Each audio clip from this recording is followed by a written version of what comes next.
So once again, welcome back to the session, everyone. And this is a day 3 of our marathon revision session. അപ്പോൾ നമ്മൾ first ഡേയിൽ revision ആയിരുന്നു നടത്തിയിട്ടുണ്ടായിരുന്നു. Second day we practised question based on our prior revision. And ഇന്ന് നമുക്ക് കുറച്ച് set of questions ആണ് ചെയ്യാനുള്ളത്. Before starting with the question practice നമുക്ക് കുറച്ച് ഏരിയാസ് റിവൈസ് ചെയ്യാനായിട്ടുണ്ട്. എന്നിട്ട് നമുക്ക് ക്വസ്റ്റ്യൻ പ്രാക്ടീസിലേക്ക് പോവാം. അപ്പോൾ നമ്മൾ ഇന്ന് മെയിൻലി ചെയ്യാൻ പോകുന്ന ക്വസ്റ്റ്യൻസ് എന്ന് പറയുന്നത് of quality management, critical appraisal of auditor's report, and additionally, നമ്മൾ അതേപോലെ തന്നെ matters to be considered in audit evidence reporting. Then 50 marks question. ഇതാണ് നമ്മൾ ചെയ്യാൻ പോകുന്നത്. അപ്പോൾ നമ്മൾ അതിൻ്റെ അകത്ത് ഇനി റിവൈസ് ചെയ്യാനായിട്ടുള്ളത് its area of quality management അല്ലെങ്കിൽ ക്വാളിറ്റി കൺട്രോൾ, അതേപോലെ തന്നെ ക്രിട്ടിക്കൽ അപ്രൈസൽ ഓഫ് ഓഡിറ്റേഴ്സ് റിപ്പോർട്ടിന്റെ ഏരിയ ആണ്. നമുക്കപ്പോൾ ക്വിക്ലി അത് വെച്ച് തന്നെ സ്റ്റാർട്ട് ചെയ്യാം. ഓക്കെ, സ്ക്രീൻ പ്രൊജക്റ്റഡ് അല്ലേ? Yes, sir. Okay, so basically quality മാനേജ്മെന്റിന്റെ ഏരിയാസിലേക്ക് വന്നു കഴിയുമ്പോഴത്തേനും ക്വസ്റ്റ്യൻ പ്രാക്ടീസിൽ നമ്മൾ ശ്രദ്ധിക്കണം എന്ന് പറഞ്ഞിരുന്ന കുറച്ച് ഏരിയാസ് ഉണ്ടായിരുന്നു. ആൻഡ് നമ്മൾ പറഞ്ഞിരുന്നു ക്വാളിറ്റി മാനേജ്മെന്റിന്റെ ക്വസ്റ്റ്യൻസ് വരുന്ന സമയത്ത് അവിടെ നമ്മൾ പ്രത്യേകം ശ്രദ്ധിക്കേണ്ടത് എന്താണ്? നമ്മൾ പറഞ്ഞു ഒരു എൻഗേജ്മെന്റ് നമുക്ക് തന്നിട്ട് ആ എൻഗേജ്മെന്റ് എങ്ങനെയാണ് പെർഫോം ചെയ്തതെന്നുള്ള ഡീറ്റെയിൽസ് നമുക്ക് എൻഗേജ്മെന്റ് പാർട്ണർ തരും. ആൻഡ് പ്രൊവൈഡഡ് ഡീറ്റെയിൽസിൻ്റെ അകത്തുനിന്ന് ആ quality of the engagement appropriately meet ചെയ്തിട്ടില്ല എന്ന് കാണിക്കുന്ന എന്തെങ്കിലും ഫാക്ടേഴ്സ് ഉണ്ടോ എന്നുള്ളത് നമ്മൾ പിക്ക് ചെയ്യണം. ആൻഡ് നമ്മൾ അതിനെ ജസ്റ്റിഫൈ ചെയ്യണം. അതാണ് നമ്മുടെ ക്വാളിറ്റി മാനേജ്മെന്റിന്റെ ക്വസ്റ്റ്യൻസ് പറയാം. And will we know that നമ്മൾ പഠിച്ചിരുന്നു ക്വാളിറ്റി മാനേജ്മെന്റിന്റെ ക്വസ്റ്റ്യൻസ് വന്നു കഴിയുമ്പോഴത്തേനും ഓരോ എൻഗേജ്മെന്റും ക്വാളിറ്റി റിക്വയർമെന്റ്സ് മീറ്റ് ചെയ്യുന്നുണ്ടോ എന്ന് അറിയാൻ നമ്മൾ ചില സ്പെസിഫിക് പോയിന്റ്സ് ആയിരുന്നു കൺസിഡർ ചെയ്യണം എന്ന് പറഞ്ഞിരുന്നത്. അതിൻ്റെ തന്നെ നമ്മൾ ഫസ്റ്റ് പറഞ്ഞ കാര്യമായിരുന്നു നമ്മൾ എപ്പോഴും ശ്രദ്ധിക്കേണ്ട ഒരു കാര്യം, international standards and auditing requirements follow ചെയ്തിട്ടുണ്ടോ എന്നുള്ള കാര്യം നമ്മൾ നോക്കണം എന്ന് പറഞ്ഞു. അവിടെ നമ്മൾ പറഞ്ഞിരുന്നു ഫോർ എക്സാമ്പിൾ ISA 320 മെറ്റീരിയാലിറ്റി ആണെന്നുണ്ടെങ്കിൽ നമ്മൾ പഠിച്ചതാണ് at the initial planning phase നമ്മളൊരു മെറ്റീരിയാലിറ്റി ലിമിറ്റ് സെറ്റ് ചെയ്യും. And throughout the audit we will keep on reviewing the limit and whenever necessary we will revise it. But നിങ്ങളോട് question പറയാണ് that revision is not done അല്ലെങ്കിൽ review is not done appropriately എന്ന് പറഞ്ഞാൽ you can identify it as a quality control issue. അപ്പോൾ അത് നമ്മൾ പറഞ്ഞ് ISA standards correct ആയിട്ട് ഫോളോ ചെയ്തിട്ടുണ്ടോ എന്നുള്ള കാര്യം നമ്മൾ എന്ത് ചെയ്യണം, നോക്കണം. രണ്ടാമതായിട്ട് നമ്മൾ പറഞ്ഞു അപ്രോപ്രിയേറ്റ് ലെവൽ ഓഫ് സ്റ്റാഫിനെ കൊണ്ടാണ് വർക്ക് പെർഫോം ചെയ്യിക്കുന്നത് എന്നുള്ളത് നോക്കണം. സോ നമ്മൾ പറഞ്ഞിരുന്നു highly complex accounting areas, significant judgement ഉള്ള ഏരിയാസ്, ഇങ്ങനെയുള്ള ഏരിയാസ് ഒക്കെ എപ്പോഴും നമ്മൾ ഓഡിറ്റിന് വേണ്ടിയിട്ട് കൊടുക്കുമ്പോൾ അത് ആർക്ക് വേണം കൊടുക്കാൻ വേണ്ടിയിട്ട്? സീനിയർ ഒഫീഷ്യൽസിന് വേണം കൊടുക്കാൻ. നമ്മുടെ ഓഡിറ്റ് ഫേമിലുള്ള junior auditors, interns, recent qualified ആയിട്ടുള്ളവർ, അങ്ങനെയുള്ളവർക്കൊക്കെ നമ്മൾ ഹൈലി സിഗ്നിഫിക്കൻ്റ് അല്ലെങ്കിൽ ജഡ്ജ്മെന്റ് ആയിട്ടുള്ള ഏരിയാസ് ഓഡിറ്റ് ചെയ്യാൻ വേണ്ടിയിട്ട് കൊടുത്തു കഴിഞ്ഞാൽ they will not be having adequate competence to perform that, due to which the auditor might not have obtained sufficient appropriate evidence and resulting in incorrect opinion being expressed on the company's financial statements. അപ്പോൾ അങ്ങനെ issues ഉണ്ടാവാതിരിക്കാൻ work appropriate level of സ്റ്റാഫിനാണ് കൊടുത്തേക്ക് നോക്കുക. നമ്മൾ questions ചെയ്യുന്ന സമയത്ത് നമുക്കറിയാം സിഗ്നിഫിക്കൻറ്റ് റിലേറ്റഡ് പാർട്ടി ട്രാൻസാക്ഷൻ്റെ ഏരിയാസ്, കോംപ്ലക്സ് അസംഷൻസ് ഉള്ള ഏരിയാസ്, അല്ലെങ്കിൽ ഇപ്പോൾ ഫോർ എക്സാമ്പിൾ നമ്മൾ പറയാറുള്ളതാണ് ഗോയിങ് കൺസേൺ പോലെ ഒരുപാട് അസംഷൻസ് വരുന്ന ഏരിയാസ്, അതിൻ്റെ എന്തെങ്കിലുമൊക്കെ റിവ്യൂ ഈ പറയുന്ന ജൂനിയേഴ്സിന് കൊടുക്കുകയാണ്, അല്ലെങ്കിൽ മെറ്റീരിയാലിറ്റി ലിമിറ്റ് ജൂനിയേഴ്സിനോട് ഡിറ്റർമൈൻ ചെയ്യാൻ പറയാണ്. And in all of those cases mistakes will be high and നമുക്കത് ഐഡന്റിഫൈ ചെയ്യാനായിട്ട് പറ്റില്ല if that is assign to the junior auditors. ഇനി നമ്മൾ പറഞ്ഞു ഓഡിറ്റ് ടൈം പ്രഷേർഡ് ആണോ എന്നുള്ള കാര്യം കൺസിഡർ ചെയ്യണം. ഓഡിറ്റ് ടൈം പ്രഷേർഡ് ആണോ എന്നുള്ളത് നോക്കുക എന്ന് പറയുമ്പോൾ നമ്മൾ അവിടെ പറഞ്ഞിരുന്നു, അവിടെ നമ്മൾ നോക്കേണ്ടത് എന്താ പ്രധാനമായിട്ടും, if the audit is time pressured, which means if the auditor is not having sufficient time to perform the engagement, അങ്ങനെയാണെങ്കിൽ automatically he might not be able to obtain sufficient appropriate evidence. അപ്പോൾ അവിടെ എന്തിനുള്ള possibility ഉണ്ടാവും നമ്മൾ പറഞ്ഞു? Detection റിസ്കിനുള്ള possibility ഉണ്ടാവും നമ്മൾ പറഞ്ഞു. കാരണം ഓഡിറ്ററിന് കറക്റ്റ് ആയിട്ടുള്ള ഒപ്പീനിയൻ എക്സ്പ്രസ് ചെയ്യാൻ പറ്റില്ല, ഇൻകറക്റ്റ് ഒപ്പീനിയൻ ആയിരിക്കും ഓഡിറ്റർ എക്സ്പ്രസ് ചെയ്യുന്നുണ്ടാവുക. അപ്പോൾ നിങ്ങൾ നോക്കണം ഡയറക്ട്ലി ഓർ ഇൻഡയറക്ട്ലി ടൈം പ്രഷേർഡ് ആയിട്ടുള്ള എന്തെങ്കിലും ലിമിറ്റേഷൻസിനെ കുറിച്ച് സിനാരിയോയ്ക്ക് അത് പറയുന്നുണ്ടോ എന്നുള്ള കാര്യം. ഇനി നമ്മൾ പറഞ്ഞു ടൈപ്പ് ഓഫ് എവിഡൻസ് ഒബ്റ്റെയിൻ ചെയ്യുന്ന അപ്രോപ്രിയേറ്റ് ആണെന്ന് നോക്കണം. So type of evidence obtain ചെയ്തേക്കുന്ന അപ്രോപ്രിയേറ്റ് ആണോ എന്ന് ചോദിച്ചു കഴിഞ്ഞാൽ നമ്മൾ പറഞ്ഞു നമുക്ക് ISA 230 ഓഡിറ്റ് ഡോക്യുമെന്റേഷൻ്റെ അകത്തുള്ള നോളജ് വേണം നമ്മളിവിടെ യൂസ് ചെയ്യാൻ. അവിടെ നമ്മൾ പറഞ്ഞിരുന്നു സഫീഷ്യന്റ് ആൻഡ് അപ്രോപ്രിയേറ്റ് ആയിട്ടുള്ള എവിഡൻസ് ഒബ്റ്റെയിൻ ചെയ്യണം. സഫീഷ്യൻസി എന്ന് പറയുമ്പോൾ എന്തായാലും നമ്മൾ പറഞ്ഞേ ക്വാണ്ടിറ്റി ഓഫ് എവിഡൻസ് ആഡിക്വേറ്റ് ആയിരിക്കണം, വിച്ച് മീൻസ് നമ്മൾ പറഞ്ഞിരുന്നു മെറ്റീരിയാലിറ്റി ഓഫ് ദി ഐറ്റം കൂടുതലാണ് എന്നുണ്ടെങ്കിൽ നമ്മൾ എന്ത് ചെയ്യേണ്ടതായിട്ട് വരും? കൂടുതൽ എവിഡൻസ് ഒബ്റ്റെയിൻ ചെയ്യേണ്ടതായിട്ട് വരും. റിസ്ക് ഓഫ് ദി എൻഗേജ്മെന്റ് കൂടുതലാണെങ്കിൽ എന്ത് ചെയ്യണം? കൂടുതൽ എവിഡൻസ് ഒബ്റ്റെയിൻ ചെയ്യണം. Result of other audit procedures satisfying അല്ല എന്നുണ്ടെങ്കിൽ കൂടുതൽ എവിഡൻസ് ഒബ്റ്റെയിൻ ചെയ്യേണ്ടതായിട്ട് വരും. അപ്പൊ അങ്ങനെ quantity of the evidence meet ചെയ്തിട്ടുണ്ടോ എന്ന് നോക്കാം. സെയിം as ദാറ്റ് നമ്മൾ പറഞ്ഞിരുന്നു ക്വാളിറ്റി ഓഫ് ദി എവിഡൻസും സഫീഷ്യന്റ് ആണെന്നുള്ളത് നോക്കണം.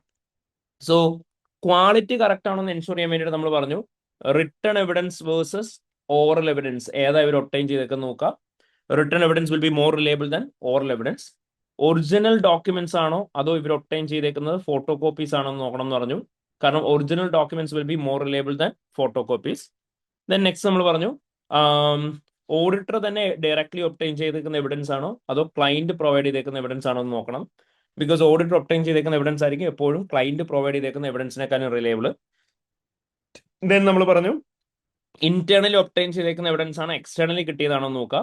External evidence will be more reliable than internal evidence. And internal control സിസ്റ്റത്തിന്റെ റിലയബിലിറ്റി കൂടുന്നതിനനുസരിച്ച് ഓട്ടോമാറ്റിക്കലി എന്ത് ചെയ്തുകൊണ്ടിരിക്കും, ഓഡിറ്റ് എവിഡൻസിന്റെ റിലയബിലിറ്റി കൂടിക്കൊണ്ടിരിക്കും. അപ്പൊ ഈ പറയുന്ന ഫാക്ടേഴ്സിന്റെ ബേസിസ് വേണം നമ്മൾ പറഞ്ഞു ക്വാളിറ്റി ഡിറ്റർമൈൻ ചെയ്യാൻ. Return should be more reliable than oral. Original documents will be more reliable than photo copy. Evidence obtained directly by the auditor will be more reliable provided by the client. External evidence will be more reliable than internal evidence. And internal control system improve ആവുന്നതിനനുസരിച്ച് reliability of the audit evidence will also improve.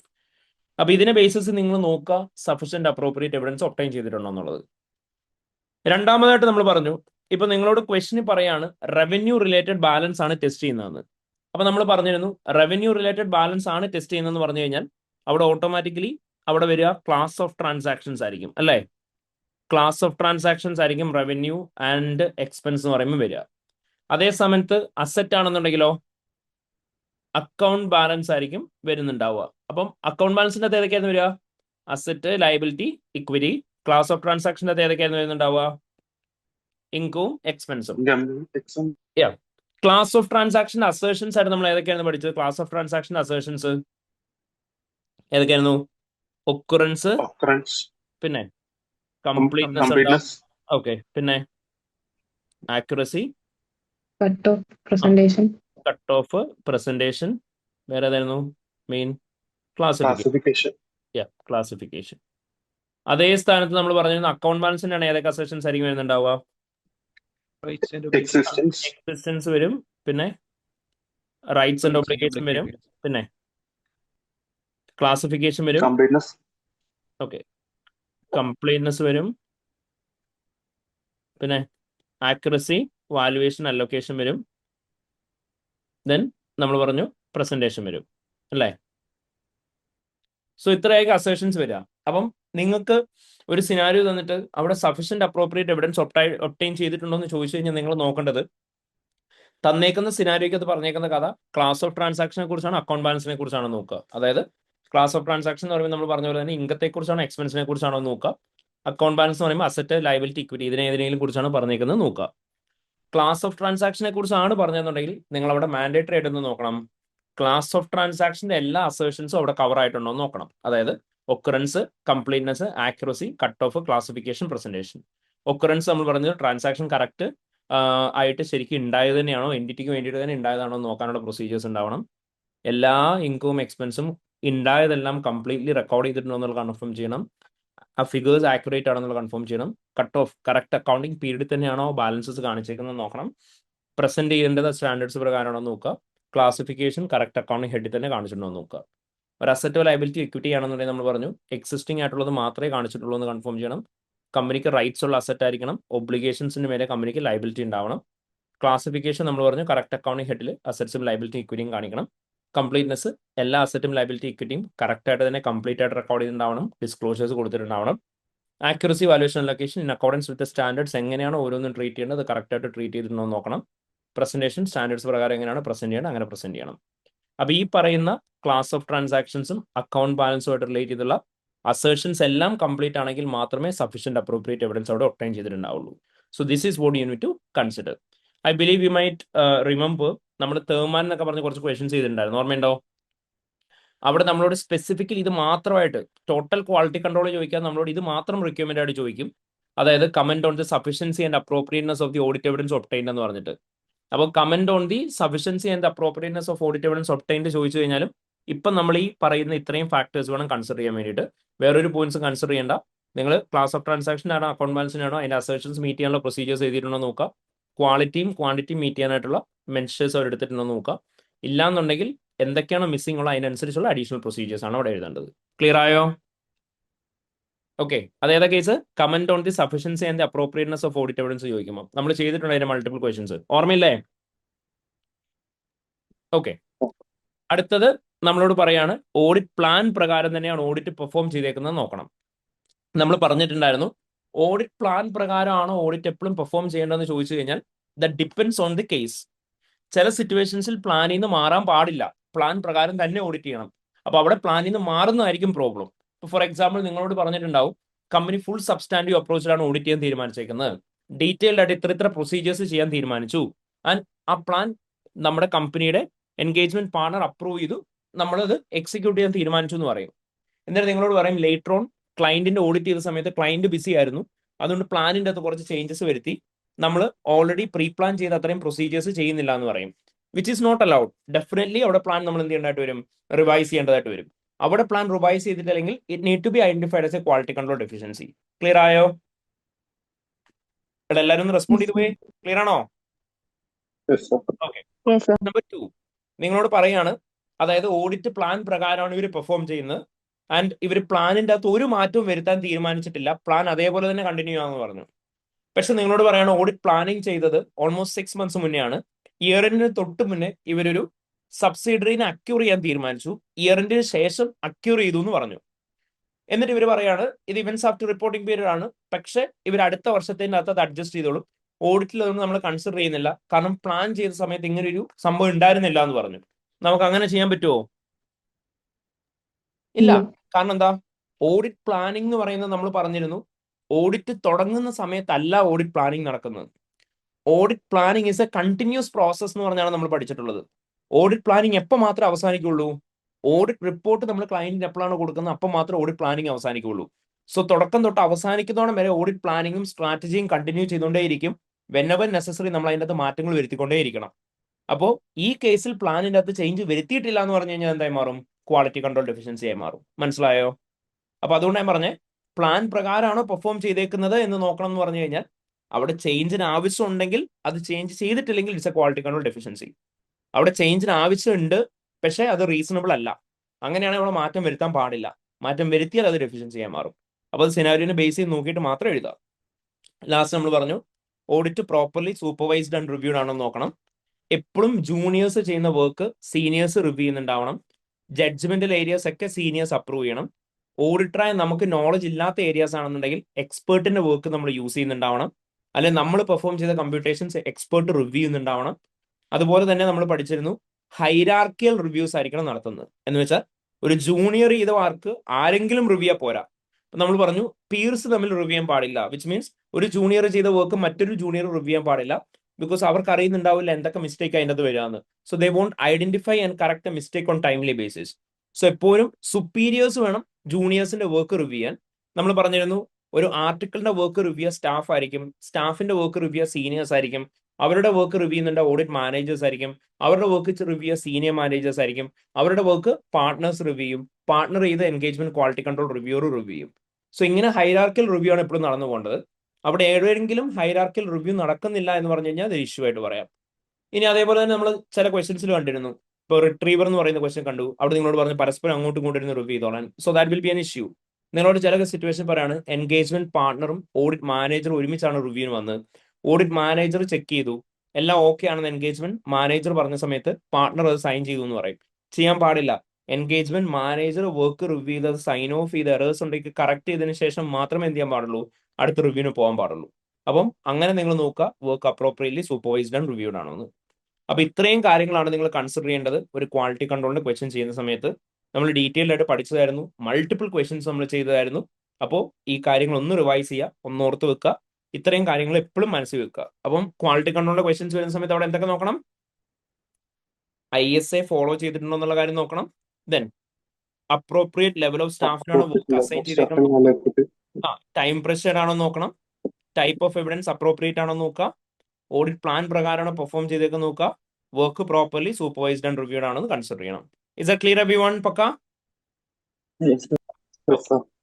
അപ്പൊ ഇതായിരുന്നു quality കൺട്രോളുമായിട്ട് relate ചെയ്ത് നമ്മൾ പഠിച്ചിട്ടുണ്ടായിരുന്നത്. ഇനി ഇതിന് പുറമെ നമ്മൾ importantly പഠിച്ചിരുന്ന ഒരു കാര്യമായിരുന്നു ക്രിട്ടിക്കൽ അപ്രൈസൽ. ആൻഡ് എസ്പെഷ്യലി റിപ്പോർട്ടിങ്ങിന്റെ ഭാഗമായിട്ടായിരുന്നു നമ്മൾ ക്രിട്ടിക്കൽ അപ്രൈസൽ പഠിച്ചിരുന്നത്. നമ്മൾ ആസ് എൻ ഓഡിറ്റർ എന്നുള്ള രീതിയിൽ നമ്മൾ പറഞ്ഞിരുന്നു, അല്ലെ പ്രാക്ടീഷണർ എന്നുള്ള രീതിയിൽ നമ്മൾ അഷുറൻസ് അല്ലെങ്കിൽ റിലേറ്റഡ് സർവീസസ് ചെയ്യുന്ന സമയത്ത് ഓരോ സിറ്റുവേഷനിലും ഓരോ തരത്തിലുള്ള റിപ്പോർട്ട് കൊടുക്കും എന്ന് പറഞ്ഞ് പഠിച്ചിരുന്നു. അവിടെ മോസ്റ്റ് ഇമ്പോർട്ടൻ്റ്ലി നമ്മൾ പഠിച്ച 2 കാറ്റഗറി ഓഫ് റിപ്പോർട്ട് ആയിരുന്നു. ഏതൊക്കെയായിരുന്നു മോസ്റ്റ് ഇമ്പോർട്ടൻസ് കൊടുത്ത് പഠിക്കണം എന്ന് പറഞ്ഞേ? ഓഡിറ്റ് റിപ്പോർട്ടും അതുപോലെ തന്നെ PFI എൻഗേജ്മെന്റിന്റെ റിപ്പോർട്ട്. EFI. ബട്ട് PFI എൻഗേജ്മെന്റിന്റെ ഒരുപാട് ക്വസ്റ്റ്യൻസ് നമുക്കില്ല. നമ്മളത് പഴയ ഒരു ക്വസ്റ്റൻ ആയിരുന്നു ചെയ്ത റോക്കറ്റ് എന്ന് പറഞ്ഞിട്ട്, അതിന്റെ പാർട്ട് ബി 2021 ക്വസ്റ്റൻ ആണ് നമ്മൾ ചെയ്ത്. അതൊന്ന് റിവൈസ്ഡ് ആക്കി വെക്കാൻ വേണ്ടിയിട്ട്, which is A very good question. ആരെങ്കിലും ചെയ്തിട്ടില്ലെങ്കിൽ അത് ചെയ്യാം. 2021 റോക്കറ്റ്. ആൻഡ് നമുക്ക് ഏറ്റവും കൂടുതൽ ഫ്രീക്വന്റ്ലി ചോദിക്കാറുള്ളത് അതിലേതാണ്?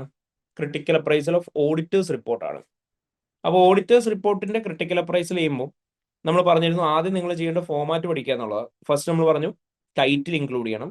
ടൈറ്റിൽ എന്ന് പറയുമ്പോൾ ആർക്കായിരിക്കും ഓഡിറ്റ് റിപ്പോർട്ട് നമ്മൾ എപ്പോഴും address ചെയ്യുന്നുണ്ടാവുക?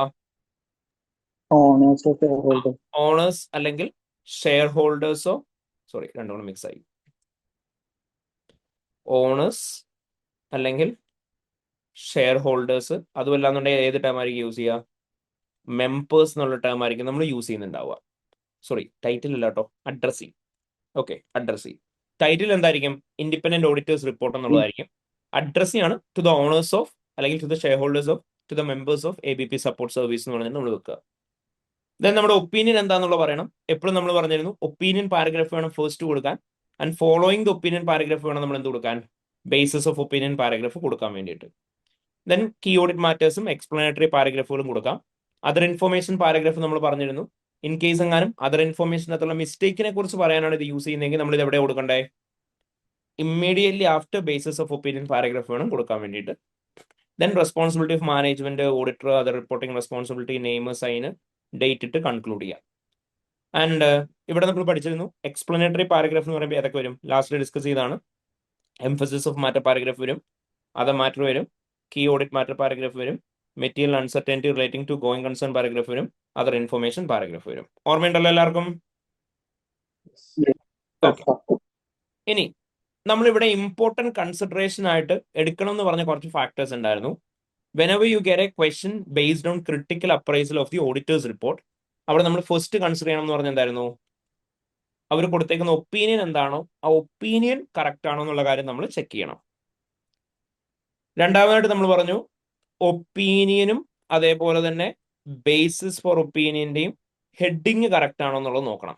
Okay, opinion and basis for opinion heading correct ആണോ നോക്കുക.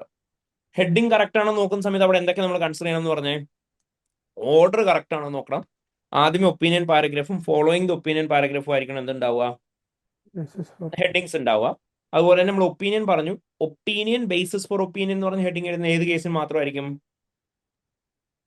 അൺമോഡിഫൈഡ് റിപ്പോർട്ട് കൊടുക്കുമ്പോൾ മാത്രമായിരിക്കും. ഇൻ കേസ് ഇങ്ങനെ എന്തെങ്കിലും തരത്തിലുള്ള ക്വാളിഫിക്കേഷൻ നടത്തുകയാണ്, അങ്ങനെയാണെന്നുണ്ടെങ്കിൽ മോഡിഫിക്കേഷൻ നടത്തുകയാണ്, ലൈക്ക് ക്വാളിഫൈഡ് ഒപ്പീനിയൻ കൊടുക്കുകയാണ്, അപ്പൊ നമ്മൾ എന്ത് ചെയ്യണം എന്ന് പറഞ്ഞു? ഒപ്പീനിയൻ എഴുതുന്നതിന് പകരം ക്വാളിഫൈഡ് ഒപ്പീനിയൻ താഴെ ബേസിസ് ഫോർ ക്വാളിഫൈഡ് ഒപ്പീനിയൻ എഴുതണം. Adverse opinion basis for adverse opinion എഴുതണം.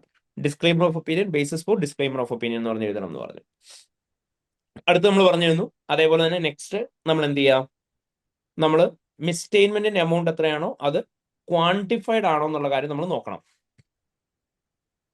മിസ്സ്റ്റേറ്റ്മെന്റിന്റെ എമൗണ്ട് ക്വാണ്ടിഫൈഡ് എന്ന് പറയുമ്പോൾ എന്തായാലും നമ്മൾ പറഞ്ഞേ? ഏത് സ്റ്റാൻഡേർഡ് ആണ് തെറ്റിയത്, അണ്ടർസ്റ്റേറ്റ്മെന്റ് ആണോ ഓവർ സ്റ്റേറ്റ്മെന്റ് ആണോ എന്നുള്ള കാര്യം പറയണം. എമൗണ്ട് ഓഫ് മിസ്സ്റ്റേറ്റ്മെന്റും പറയണം. അതായത് ഇപ്പോൾ ഫോർ എക്സാമ്പിൾ ഒരു പ്രൊവിഷൻ ആണ് ഇൻക്ലൂഡ് ചെയ്യാത്തതെന്നുണ്ടെങ്കിൽ എമൗണ്ട് ഓഫ് പ്രൊവിഷൻ എത്രയാണെന്നുള്ളത് പറയണം. ആ പ്രൊവിഷൻ ഇൻക്ലൂഡ് ചെയ്യാത്തതുകൊണ്ട് എന്താണ് മിസ്സ്റ്റേറ്റ്മെന്റ് വന്നത്, അണ്ടർസ്റ്റേറ്റ്മെന്റ് ആണോ ഓവർ സ്റ്റേറ്റ്മെന്റ് ആണോ എന്ന് പറയാം. അതേപോലെ തന്നെ സ്റ്റാൻഡേർഡ് ഏതാണ് തെറ്റിയത്, IS-37 ആണെങ്കിൽ അതാണെന്നുള്ളതും പറയണം. ഇനി അടുത്ത് നമ്മൾ പറഞ്ഞു അൺപ്രൊഫഷണൽ ആയിട്ടുള്ള വേർഡിങ്സ് നമ്മൾ ഇൻക്ലൂഡ് ചെയ്യാനായിട്ട് പാടില്ല. Like we don't think that, we don't feel that, ഒരു പർട്ടിക്കുലർ ഡയറക്ടർ പേരെടുത്ത് പറയുന്നു, അങ്ങനെയുള്ള കാര്യങ്ങൾ ചെയ്യാൻ പാടില്ല എന്ന് പറഞ്ഞു. അടുത്ത് നമ്മൾ പറഞ്ഞു വേഗ് ആയിട്ടുള്ള ഇൻഫർമേഷൻ കൊടുക്കാൻ പാടില്ല. വേഗ് ഇൻഫർമേഷനോട് നമ്മൾ ഉദ്ദേശിക്കുന്നത് എന്തായിരിക്കും? കമ്പനിയുടെ പേര് പറയാതിരിക്കുക. During the time of acquisition of a company there is a misstatement relating to എന്ന് പറഞ്ഞ് പറയുന്നു. We refer to the notes to financial statements എന്ന് പറയുന്നു, പക്ഷെ നോട്ട് നമ്പർ പറയുന്നില്ല. അങ്ങനത്തെ സിറ്റുവേഷൻസ് ഉണ്ടാവാൻ പാടില്ല. അതായത് നമ്മൾ പറഞ്ഞ വേഗ് ഇൻഫർമേഷൻ. അടുത്ത് നമ്മൾ പറഞ്ഞു അബ്രിവിയേഷൻസ് യൂസ് ചെയ്യാനായിട്ട് പാടില്ല. അതായത് ISA, IAS എന്നുള്ള ടേംസ് മാത്രമായിട്ട് കൊടുക്കാൻ പാടില്ല. അതിന്റെ ഫുൾ ഫോം കൊടുത്തതിന് ശേഷം മാത്രമേ അബ്രിവിയേഷൻസ് യൂസ് ചെയ്യാനായിട്ട് പാടുള്ളൂ. പിന്നെ നമ്മൾ എന്തൊക്കെയായിരുന്നു പറഞ്ഞത്? ഒപ്പീനിയൻ പറഞ്ഞു, ബേസിസ് ഓഫ് ഒപ്പീനിയൻ പറഞ്ഞു, ക്വാണ്ടിഫിക്കേഷൻ പറഞ്ഞു, അൺപ്രോഷൻ വേണ്ടിയും പറഞ്ഞു, വേഗ് ഇൻഫർമേഷൻ പറഞ്ഞു, അബ്രിവിയേഷൻ പറഞ്ഞു. ഇനി എക്സ്പ്ലനേറ്ററി പാരഗ്രാഫിന്റെ യൂസേജ് അപ്രോപ്രിയേറ്റ് ആണോ എന്ന് നോക്കണം. ഫോർ എക്സാമ്പിൾ നമ്മൾ പറഞ്ഞിരുന്നു emphasis of matter paragraph use ചെയ്യണം എന്നുണ്ടെങ്കിൽ ഓൾറെഡി ആ മാറ്ററിനെ കുറിച്ച് അപ്രോപ്രിയറ്റ്ലി പ്രസന്റ് ചെയ്യാൻ ഡിസ്ക്ലോസ് ചെയ്യാൻ ചെയ്തിട്ടുണ്ടാവണം. രണ്ടാമതായിട്ട് നമ്മൾ പറഞ്ഞു ആ മാറ്റർ മെറ്റീരിയൽ ആയിരിക്കണം. അതേപോലെ തന്നെ നമ്മൾ പറഞ്ഞു കീ ഓഡിറ്റ് മാറ്ററിന്റെ കേസിൽ ലിസ്റ്റഡ് കമ്പനീസിനായിരിക്കും നമ്മൾ നോർമലി ഇൻക്ലൂഡ് ചെയ്യുക. ആൻഡ് ദോസ് കമ്മ്യൂണിക്കേറ്റ് ചെയ്ത കാര്യങ്ങൾക്കകത്തുനിന്നും വേണം നമ്മളിത് പിക്ക് ചെയ്യാൻ. അതർ ഇൻഫർമേഷൻ പാരഗ്രാഫിൽ കേസ് നമ്മൾ പറഞ്ഞു അതർ ഇൻഫർമേഷനുമായിട്ട് റിലേറ്റ് ചെയ്ത് ആനുവൽ റിപ്പോർട്ടിലെ other than financial statements, financial and non financial information എന്തെങ്കിലും കുറിച്ച് പറയാനുണ്ടെങ്കിൽ മാത്രം അതർ ഇൻഫർമേഷൻ പാരഗ്രാഫ് യൂസ് ചെയ്യാവുള്ളൂ. Material uncertainty relating to going concern പാരഗ്രാഫിന്റെ കേസിൽ പറഞ്ഞു ഗോയിങ് കൺസേൺ റിലേറ്റഡ് ഒരു അൺസർട്ടനിറ്റി ഉണ്ടാവണം, അത് അപ്രോപ്രിയറ്റ്ലി പ്രസന്റഡ് ആൻഡ് ഡിസ്ക്ലോസ്ഡ് ആവണം. And going concern assumption should be appropriate. അങ്ങനെയാണെങ്കിൽ മാത്രമേ MURGC പാരഗ്രാഫ് യൂസ് ചെയ്യാൻ പാടുള്ളൂ. അപ്പൊ ഈ പറയുന്ന പാരഗ്രാഫുകളിലെ ഓരോന്നിനും യൂസേജ് അപ്രോപ്രിയേറ്റ് ആണെന്നുള്ള കാര്യം നമ്മൾ കൺസിഡർ ചെയ്യുന്നുണ്ടാവണം. ക്ലിയർ ആയോ? Is a clear every one? Okay, ഏതായാലും നമുക്ക് മിസ്സായിടാം. റെലവൻറ്റ് സ്റ്റാൻഡേർഡ് എന്ന് പറഞ്ഞാൽ എന്തായിരുന്നു? അതായത് നമ്മളിപ്പം സ്റ്റാൻഡേർഡിന്റെ നെയിം മെൻഷൻ ചെയ്യാതിരിക്കും. ഇപ്പം ഫോർ എക്സാമ്പിൾ എത്തിക്കൽ റിക്വയർമെന്റ്സ് ആണെന്നുണ്ടെങ്കിൽ എത്തിക്കൽ റിക്വയർമെന്റ്സ് സ്റ്റാൻഡേർഡ്സ് ISBയുടെ സ്റ്റാൻഡേർഡ്സ് ആണെന്നുണ്ടെങ്കിൽ ISB എന്ന് പറഞ്ഞിട്ട് നമ്മൾ മെൻഷൻ ചെയ്യണം.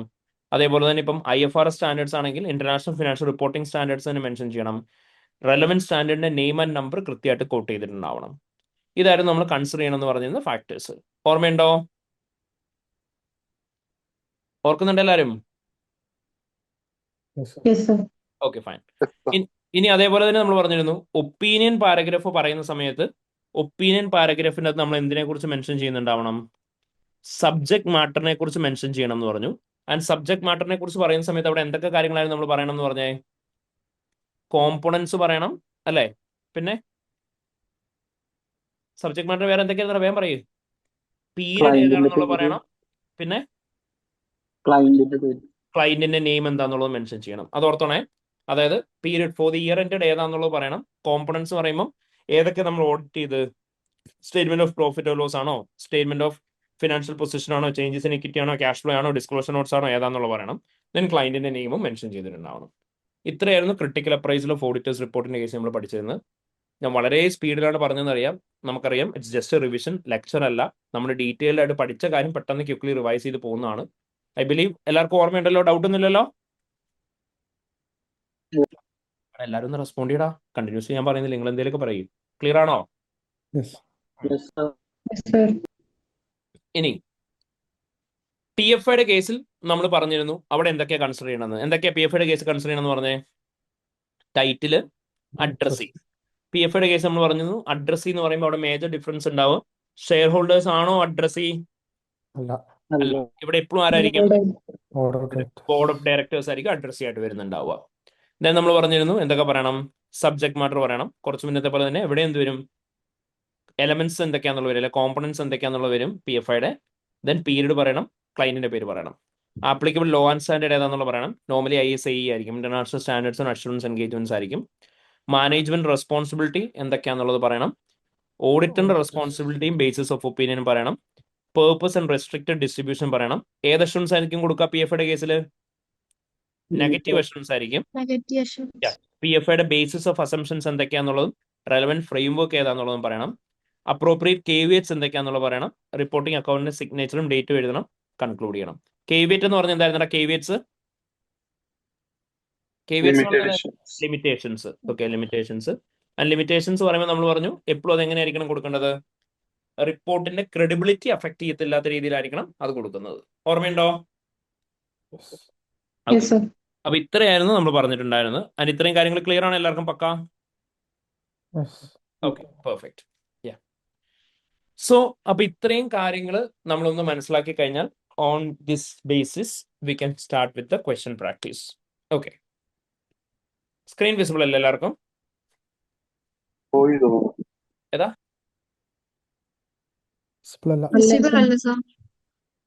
ഓക്കെ, സോ നമുക്കപ്പോൾ ഫസ്റ്റ് ഇപ്പം ഡിസ്കസ് ചെയ്തതിന്റെ ബേസിസിലാണ്ട് ഈ B&Co എന്ന് പറയുന്ന ക്വസ്റ്റ്യൻ നമുക്ക് ഫസ്റ്റ് ചെയ്യാം. ബർട്ടൺ ആൻഡ് കമ്പനി എന്ന് പറയുന്ന ക്വസ്റ്റ്യൻ ചെയ്യാം.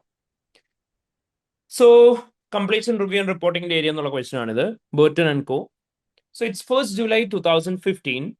You are an audit manager in Burton and Co., a firm of chartered certified accountants.